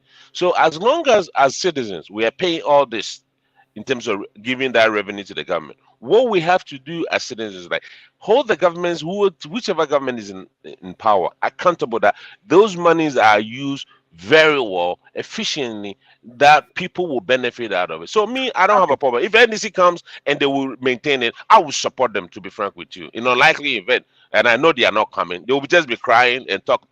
By 2024, they will see their level. Okay, perfect. Paul, let me bring you in. Paul, COVID discussions. My brother Kodio is so confident, pal. Very one. You see, we are mobilizing. You will be surprised. You guys should be ready. Okay, we're gonna talk about election too. So, guys, I think we have about some 25 minutes. Let's use it quickly to run through some of these things. So, Paul, we've had all this fight over this levy, and it was gonna destroy the economy, etc. It didn't. Did you think it was necessary for us to go through all those painful moments to get here? Can you put your question again? So I'm saying that, before we kind of pass the e-levy law or tax into implementation, before we implemented that, we had so much fights about how, first of all, one, the government's position was it was going to be bringing some 6 billion, which would help us not go to IMF, but we all know that is not what happened. The opposition, NDC, says that it's going to destroy the economy. It's regressive tax, etc., etc. Well, we passed it, and it hasn't destroyed the economy. So, is it necessary, the fight we have over these things? Should we be rethinking it and kind of working together? And what lessons have you learned from that? So, the first place, if you say should we be thinking it, is the MPP that should be thinking it, because look, they were told that what you are going to do, the difficulty it is going to bring, we warned them. They did not listen to us. So now we are coming back to square one. The very thing we're saying that started at a very low rate, as time goes on, you increase it. They refuse to listen. Now we are starting at we are rather coming from a high rate, reducing to the low rate. So look, the question over here is that no country or no government can work or can run an economy without taking taxes from the people. NDC as a party is not against taxes. Right. But with this e-levy taxes, the way and manner it was implemented, that's where the issue is. All right. We asked them that let's go on the drawing board, let's consider the factors, let's consider how you say you're going to charge the people, let's do it the right way. They refused to listen. Okay. They wanted to, or they have made themselves Yintie Obia Aban, and the consequence is hitting them. This government, when it comes to the economy, it is on record that they've been the most worst government ever in the history of Ghana. When it comes to the management of the economy, security, governance, every aspect. The only aspect I'll give to them is that when it comes to corruption, they are masters of corruption. That's the only one that I can give to them. Okay, let's move it on. All right, Ato, I don't know if you listen to the questions, but I listen. Yeah, my concern is, do we do ourselves harm? Because we spend almost 3 to 4 months fighting over implementing a revenue measure, which we all know we need. Like my brother Kojo is saying, I don't think the NEC is gonna abolish e-levy when they come into power. Why do we do this to ourselves? Any lessons learned, any recommendations you can proffer going forward? Because it's like our politics is even sometimes harmful to our own interests, right? We know we need revenue. We are trying to find ways to raise revenue. Anytime the revenue measure is introduced, we fight tooth and nail over it. We waste time, waste everybody's resources going to do town halls and all kinds of other things. Any advice? No. Yeah, sorry about that. My internet is really spotty. Yeah. So I was for the e-levy, and in hindsight, knowing what I know now, with how the government mismanages our funds. Mm-hmm. Can you hear me, sir? Yeah, we can hear you. Hello? Yeah, we can hear you. Go ahead. Hello? We can hear you. Go ahead. Yes. So I said, in hindsight, I wouldn't have supported the e-levy because I know the government mismanage our funds. But no one wants to. Nobody wants to pay taxes. Even in the US, we try as much as possible to avoid taxes. It's like paying the road toll. If you know that there are other ways you can get around it, you'd rather use the longer route. So I know that taxes will help us, but this government has really mismanaged our funds. So I don't think they're right to come and tell us to pay taxes to help fund the economy. I don't know if you understand what I'm saying. Right. But I'm saying that, we are not able to raise enough revenue to support all the programs that we run in our country. Because we are spending recklessly. We take loans, right? Yeah. We go take loans, and it pushes us down into the type of problems we currently have. Because it's either you pay it in tax, or with defaults on your debts, like domestic bonds, and then we have this problem. So I'm saying that, there got to be some adults in the room, right? There has to be some reasonable discussions between the ordinary persons who's perhaps represented somehow with the government, and solutions should be formed around how we are going to actually develop our country without acting like little kids. Because at the end of the day, we only have one Ghana, right? And we want to make sure that we. I know. I don't want to cut short, but then the government is also just look at itself and see how it's overspending, because you cannot just overspend and come and tell me to pay taxes. That's my point. But right in the situation right now, I don't know if any government will come and say, "Oh, I'm gonna slash this e-levy," because right now it's becoming a necessary tax. Right. Because we don't have the money from anywhere. So it's catch-22. We do it, we are doomed. We don't do it, we are doomed. So any government that comes after this may have to consider maybe not just scrapping that e-levy, but maybe finding percentage-wise reducing the amount. But my point is, you cannot just spend anyhow and come and tell me to pay taxes. Right. That's my point. Okay. So for the next 20 minutes that we have left, I'm going to I have a few things I want us to talk about, but some of them, maybe we should push them to our next show. So I have inflation I want us to talk about. I want us to talk about elections, the Office of Special Prosecutor and how he's doing. And of course, Oforiata and the Cathedral, right? But maybe we should segue into elections now, because I know there's been some resignations, policy statements that has been read out by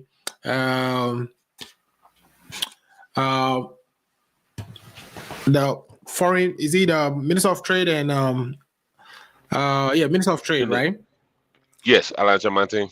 Alan Chamante. And we also know that the Minister of Agriculture has also stepped down in preparation to embark on his campaign. All right.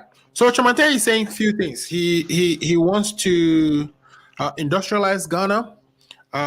He's themed his plan GTP, right?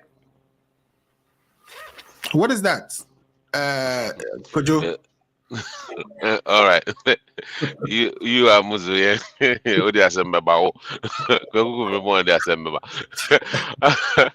all right. Okay. For me, the election 2024 IEA, first of all, there's going to be a primary on the 30th of January, 31st of January, 30th. The Council of Elders are going to meet in terms of the MPP to set a date for the presidential and parliamentary. For me, I'm an officer of the party, so I'm the organizer. I cannot endorse. I cannot campaign for anybody. So I'm neutral in here. I don't know. Whoever becomes the flag bearer of the MPP, I am 100% going to support that person. Would I have a privilege? Somebody that I would like to lead the party? Of course I do. But with my position, there's nothing I can do on that. So I welcome the former. I think he'll be leaving on Monday. That will be officially that will be leaving. The former Trade Minister Alan Kojo Martin John. He's tried this several times. Let's see what happens, and then whoever is also ready to go, let's lace our boots. Let's go to the delegate campaign, and whoever becomes the winner, all I will have to say is that people should campaign in a way where at the end of the day we are not going to give weapons like a Siedun Ketia did to Chairman Fosuampofo. Right? And so we just hope that we'll have a clean campaign, bring your ideas, let the delegate buy into it. If you become the flag bearer of the party, we'll just support you. Okay. So just quickly, who are the candidates that, or who are the people that you are aware of who have declared their interest to run? I know we have Tramante number one, and of course the Vice President Baumia is also interested. The Vice President have not said anything. We're just speculating. As the moment, people who have shown interest or have said something, we just have to wait for it. We can, I understand. And you have all the right to speculate or do whatever. I understand it, and I agree with you as much as. Right. But we have until we hear from him. Let's wait. But we know Alan Chamantin is one, Joe Gate is one, Kennedy Japan is one, and then I think there's another guy, Comrade Japan. You and the Joe Comrade Japan, is he Kennedy Japan camp, right? Kennedy Japan. I like action. I'm an action guy, so but I don't have any camp at the moment. But I like action. Just so Kojo, yes. Are you telling us on authority that you are supporting Kennedy Japan? I'm not a supporter. I'm an officer. I can't support anybody. I support anybody who becomes. But the way you said you like somebody with action. I like action, but some people have actions. There are Comrade Japan have action, Kennedy Japan have action, Alan Temante have action. But I like action. Okay. You know, Akufo-Addo make presidency so cheap, extremely cheap. All right. If you want to go there, I think it will not be good for any of us. So let's move on. All right. Let's keep it moving. Okay, good. I'll come back to you for a discussion of the GTP, which is I believe is Ghana Transformation Program. It almost sounded like the NDC's transformational agenda. That has been, a whole bunch of it has that feel. Some of what he said. I've read. Let me say this. Which of these in the Fourth Republic have not said they're going to transform Ghana? All of them. Yeah, but I'm just saying, I'm not saying anything bad about you, but I'm just putting in your head. How many of them haven't said that? The political things I've heard in the past were positive change. Again, make Ghana great, right? Or something like that. What was the last one Akufo-Addo did? He said, campaign not to assume. I don't know. You go on. Just let somebody come in. Let me. Yeah, I'll bring you back in. But let me go to Paul. Paul. You heard Shamantain. I don't know if you actually pay too much attention to what he has to say, but he's very interested in running or running the country. Why do you think Shamantain should not be president?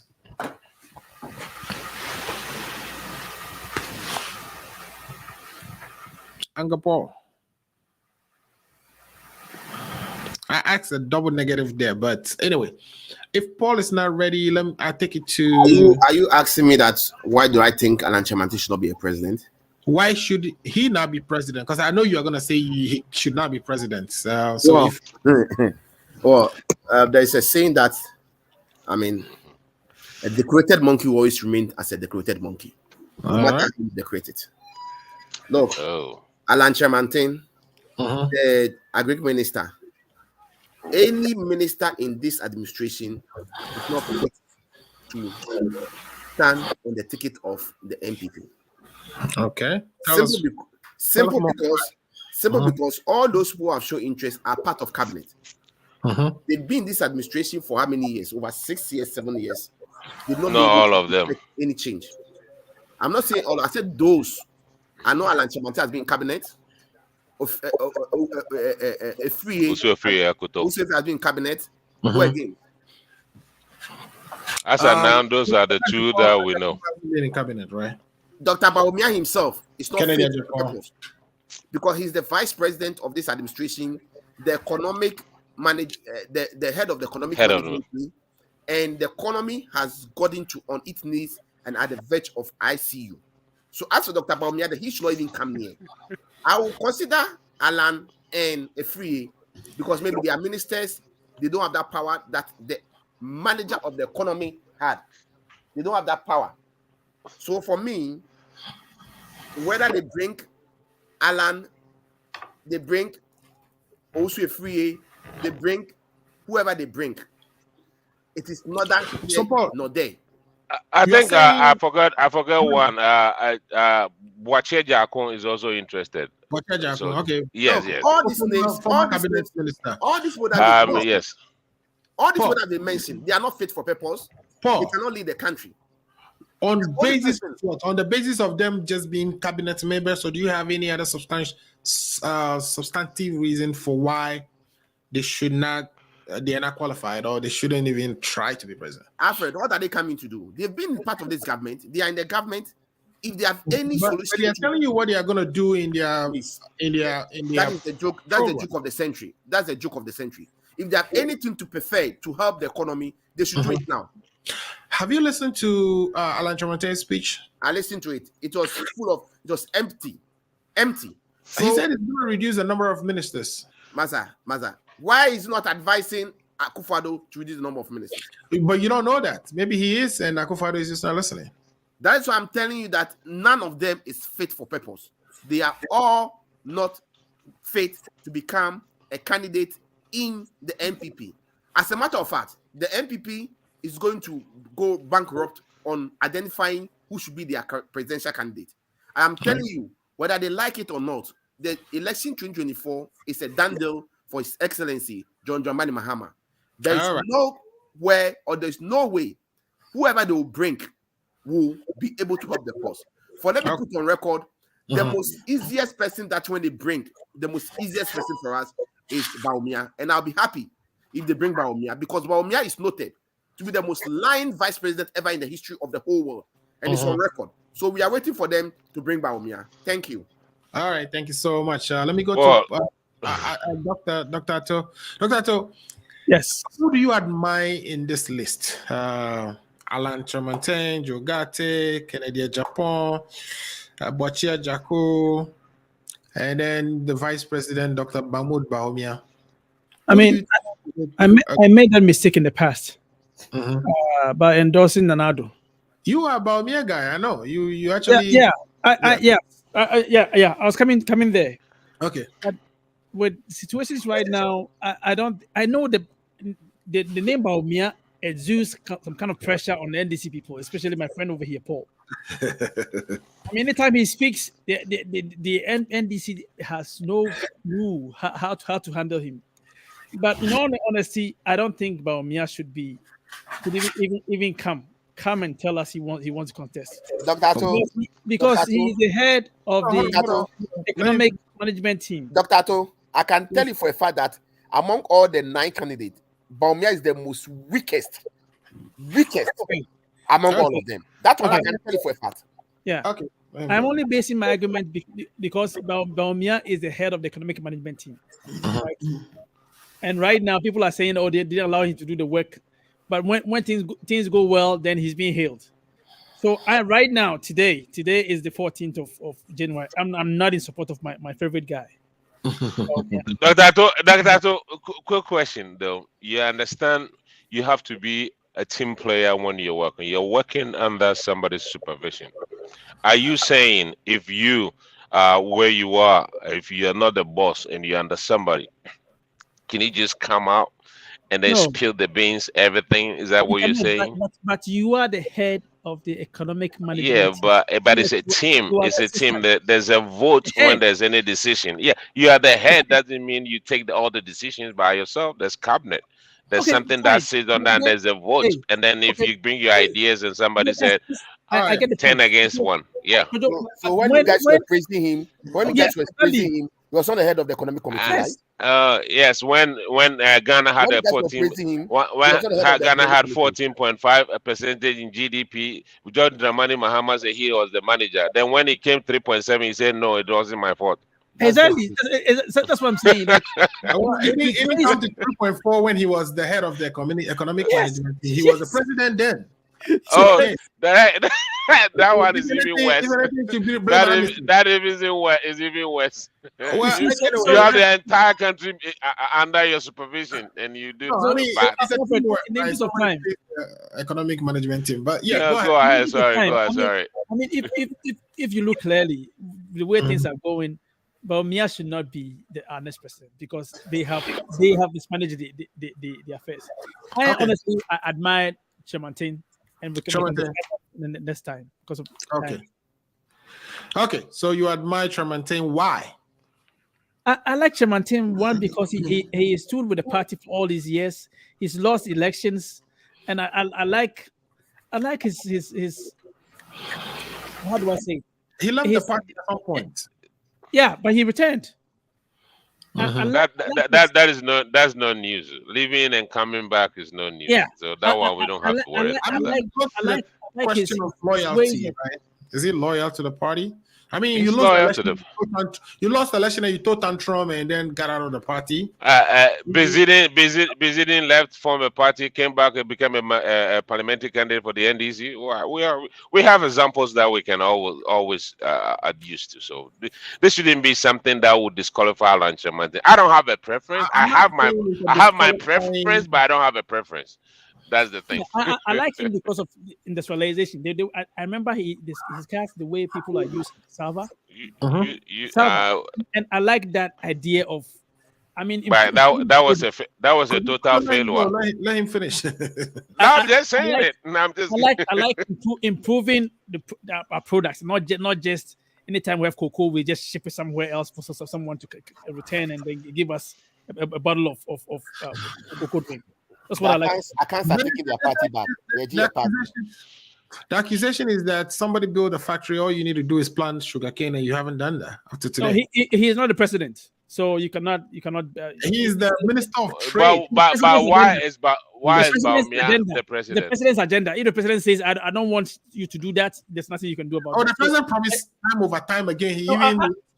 I'm only saying that out of the 5, that's who I like. So if you like anybody else, let me know. Okay, yeah, that's good. That's a good thing. Okay, yeah, good. So you switch from. Let's take note of that. Dr. Switch from Dr. Baumia to Chairman. It's not any tribalistic thing, right? No, no, I have supported Baumia all the way. No, I don't have that in my blood. I disagree with you, Dr. To, on the basis that you are saying that he's a cabinet minister. He's part of the economic management team. He's not the head of the economic management team. He's not the head. Yeah, the fact that you are the head doesn't mean that you take unitary decisions. No, you know that, right? Between being the head and then being a part of a management team. Okay, guys, let's move on. Mr. Lifetime, do you admire any of this? Which of these candidates will give Mahama a tough time, or do you think Mahama should just run unopposed? Alfred, sincerely speaking, none of them will give Mahama a match. Series of surveys have been conducted, and the end result is that Mahama, regardless of whoever they presented as candidate, will still win the election. So for me, we are not scared of any of them. All right. Any person they bring on board, we are waiting. But there is something that is worth looking at in the statement from Alan Chairman. Okay. For me, I think when you listen to most of his speech, it's an indictment on the administration he has worked in. Okay, tell us about it. For instance, talking about running a league government, is it not indictment? Is it not indicting the administration he was part, that they didn't do well as far as that aspect is concerned? Right. He also did mention of industrializing the country, which the president, as the administration he's serving, the president, one of his mantra is that one village, one factory, one district, one factory, and also industrializing the country. Is he not indirectly indicting that the government he served in have not achieved? But he can still have those things on the agenda without necessarily indicting. So if they have done well in that regard, why must that find its way in his speech? It's not going to take 8 years to industrialize Ghana. You know that, right? I see. So for me, all that he have mentioned is an indictment on the government that he was a part to it. There's nothing new that what do you call it, he can bring on the table. If he have contrary opinion to the government he served in, and he doesn't have the willpower to get those things done, principal position demands that you step aside right from onset. You don't wait to the 11th hour before you come out and tell you as cook and box story. Contribute to, I mean, it's a teamwork, right? You're not going to have everybody on the same page as you, but it shouldn't mean that you will remove your services because everybody doesn't agree with you. That would have been a principal position. Let's say you're on a soccer team, you're playing, there are other positions that are not pulling their weight. You don't just leave the field. Because governance is a serious business. Yeah, tell me about it. It's a serious business. So if you don't agree to some of the policies that is being implemented, and you have an ambition like this, you excuse yourself. Yeah. So having been in it for us, as my brother Kojo, he said in my brother Kojo's and Dr. Ato's language, opinion otina for otina se man kolare na kanu ibu na kare for okahun. All right. So but in that regard, he cannot. We need to recognize the power of the executive, right? Because the president is the only one with the discretion to actually make things happen, and all other ministers work. Okay, even let's even assume. So imagine that the president doesn't want something that Chamantain thinks is the right thing. Chamantain, as a minister, cannot go against the president. Do you recognize? So you resign. Right from onset, like I said, it doesn't mean the president may want it done, all right, but in a certain way, the minister would do it, will be the executor. So the manner of execution, if the minister is very good at that, then there's no point in the vision still lies on the president, because at the end of the day, the buck stops with the president. The president is who will be blamed, not the minister. The minister will be blamed from the manner he executed. I've read that. Chamantain will go around to be campaigning on some of the legacies. Some of the sources he chalked at the ministry. So, like I said earlier on, if you don't have as a principal person, if you believe in what you are doing, you believe in one thing and another thing is being done, you demonstrate that you are not in support of what is being done. So, but that note for me, it's still the same. Akweteshi in a different bottle. The value is still the same. So you think as for the rest of them, the Korean Japans, the Canadian Japans, the Africa, for me, it's a comedy of a century. All right, let's wrap it. Yeah, let's wrap it up. Let me just say this. Do your last word with what you're about to say. What I'm about concerning what my brother just said, Lifetime Legacy said about Chairmantin issuing a statement in indictment of the government. If you read the entire statement, what he says, well, he's going to build on what the government have started. That's what he said. You know, it's not saying that what the government did was wrong. Yes, in terms of ministers, yes, he said it's going to change. That's fine. We understand that. That's the say. We all say that when they come to government, then he gets to and say I have a different so and so. But so just to say that his indictment on the government is not factual. The thing is, he said he's going to build upon what we've started. And like I always said, this we have 27 alphabets. It's an English word. People use them and create some words, and then we all listen to something. Have to build upon something, right? We cannot just invest something from everything that is existing. This word has already been existed. We just built upon it. So the context is that there's something good started here, and I'm going to continue it. I'll continue. My brother asked for me, says spin room. You have to spin it, and I understand it. In your position, that's what you do. You have to spin so people will vote for you. But I'm just trying to let him know, right? They will have their shock of their life in 2024. If you think Ghanaians are not decent enough, and then you guys can just come in there, you bring in the dead goat syndrome again, and tell me and repackage it in the akpatesi. This is what do you call it? The other one, the name from the north. What's the name? Pito. Calabash. Then you bring in, you think you present it, and then Ghanaian people will buy it like that. No, we are going to state our policies. We are going to say what we've done in the last 8 years, and then we'll compare to your 8 years and see who is better management of the country. And I think the MPP stand tall. The NDC had not. All they know is about just speaking and talking and being propaganda. They don't have anything. They don't have a vision. Even as we speak at the moment as an opposition. Don't worry. You said I should finish. I'm finishing my statement. So that's my statement. So let me. I don't even know if you believe in what you're saying, but it's okay. I am 1,000,000% believe in what I'm saying. And the NDC cannot compare itself to the MPP in any shape or form.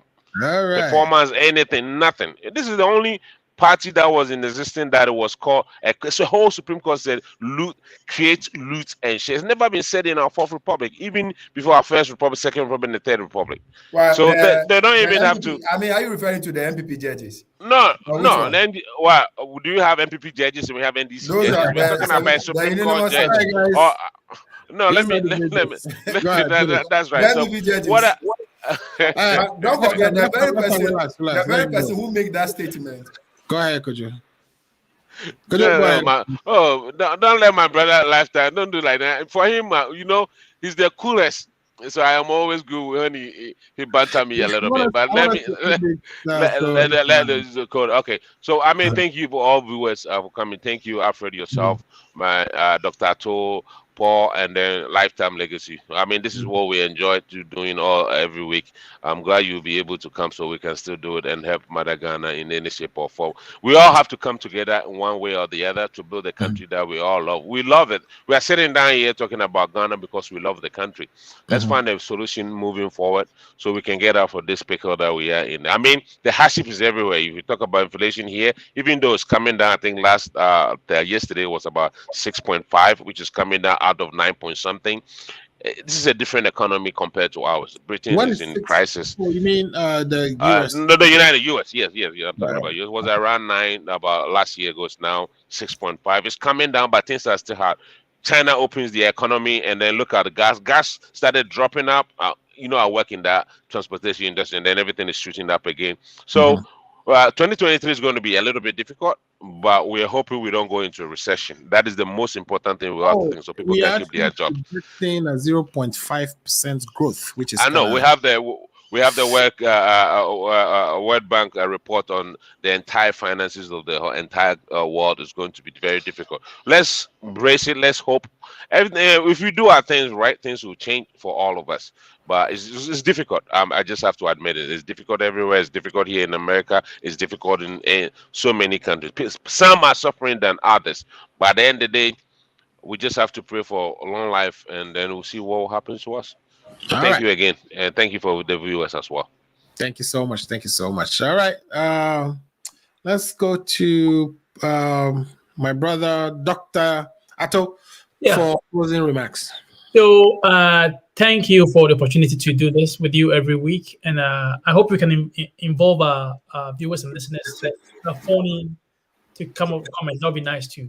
But I'll my last comment is I would like to say my least favorite person to contest is because although he's action, but you want somebody with action with a temperament. Right. I don't think Canada Japan would have temperament to lead Ghana. He may have the action, but he wake up one day and insult all of us and tell us whatever. Insult alone would be something we can deal with, right? If he doesn't, nuclear bombs over there, he can release the nuclear the action bombs. is good, but like I said, his temperament is not the best to lead a leader. I mean, business-wise, you can just fire people and hire people and fire people, just like what Trump did. We don't want Trump 2.0 in Ghana. That would be everything. Right. Dr. Are you insinuating like action is just Canada Japan? Action is everywhere. Well, I'm saying that I like it who would do the action, but would have to I'm just pulling your legs. Don't worry about me.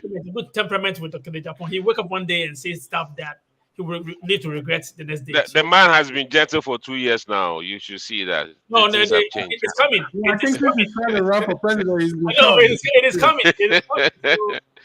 No, you're talking about 2.0 of Donald Trump. Donald Trump never changed, and he never changed. This guy has changed for 2 years. I don't think yes. You don't believe in redemption, right? No. Regards to everybody, especially my lifetime, he looks fresh, always, calm and fresh as always. But he just be throwing it all the time. Ghana don't know. I just from Ghana. Because of you coming from the best president. Yeah. That's why. Excuse me, bro. All the best. All right. Thank you so much, Dr. So, Lifetime Legacy, let's hear from you. Yeah, Alfred. I want to say that we all hope the best. As I went to Ghana to spend 3 weeks, if the situation was good, I would have enjoyed. So let nobody have the impression that because we belong to opposition, we wish the country collapse. No. All your colleagues are getting married. I mean, beautiful women too. We saw Sami Jenfi. We saw our boy. What is the guy's name? The one on our platform. Ofayao. I also grabbed one. So I was Papa. You're crazy to me, I was expecting you guys. I think I go for the piece of all the women and they are running to you. So I was expecting you to grab yours before coming back. So when is the good news coming? When are you getting yours? Baby's in the pipeline. So let me agree with Dr. Atu. Yeah. So like I was saying, if it is good, the country is good, it's good for all of us. So there is no way we will wish the administration doom. Right. They must also have a listening ears and remember that Ghana is 65 years. NDC have gotten the opportunity to govern more than any other administration. Okay. So everything that we speak or we say or we channel out there is as a result of our rich experience in governance. So they should pay a little attention to the kind of things we say, and they will notice that there's a lot of wisdom in it. Okay. We will be taking over 2024 or 2025 January. We don't want a situation whereby we'll come back to Ghanaians and tell them that, hey, these people have created a mess beyond repair. That is the reason why continuously and consistently we continue to offer suggestions and advice. Okay. Notwithstanding, I also employed that my party hierarchy should also be monitoring the failure of this administration on daily basis. Let's be reviewing the books so that we know what to do as soon as we take the realm in 2025. All right. Thank you so much. All right. That is the Ghana agenda for 2023, January 14th. Next week I'm going to be in Texas for a conference, but we will be back on air on January 28th. If it is Saturday, you know it's Ghana agenda, and I want to take the opportunity to again wish you all happy New Year, and thank my panelists for always making the time to come join us and have this wonderful discussions and bring their perspectives. I really appreciate everyone for watching. We would be back 2 weeks from now. If again it's Saturday, remember it's Ghana agenda. We have a lot of videos up there for you to actually go through, watch some of what we've discussed in the past. But we'll return, and there are a couple of issues that we haven't dealt with today, like the issue of free speech. We've done a little bit about the election watch. We also want to talk about inflation and perhaps accounting for COVID expenditure, and the operations of the special prosecutor when we come back next week, in addition to whatever other topics we would join with this. So we'll be doing the year in review B by B, and then we'll end it up somewhere before February is over with our projections for 2023. Again, my name is Safred Amuzu. Thanks for watching. We'll see you again on Saturday. Have a good day. Bye-bye. Are you 65 years or older? Good news. Illinois has expanded its Medicaid health insurance program to everyone 65 and older, regardless of your immigration status. Need help to apply? Contact United African Organization, UAO, WhatsApp SMS IL65 to 773-420-8976. It's true. For most people, your health insurance program increases as you grow older. That's why the state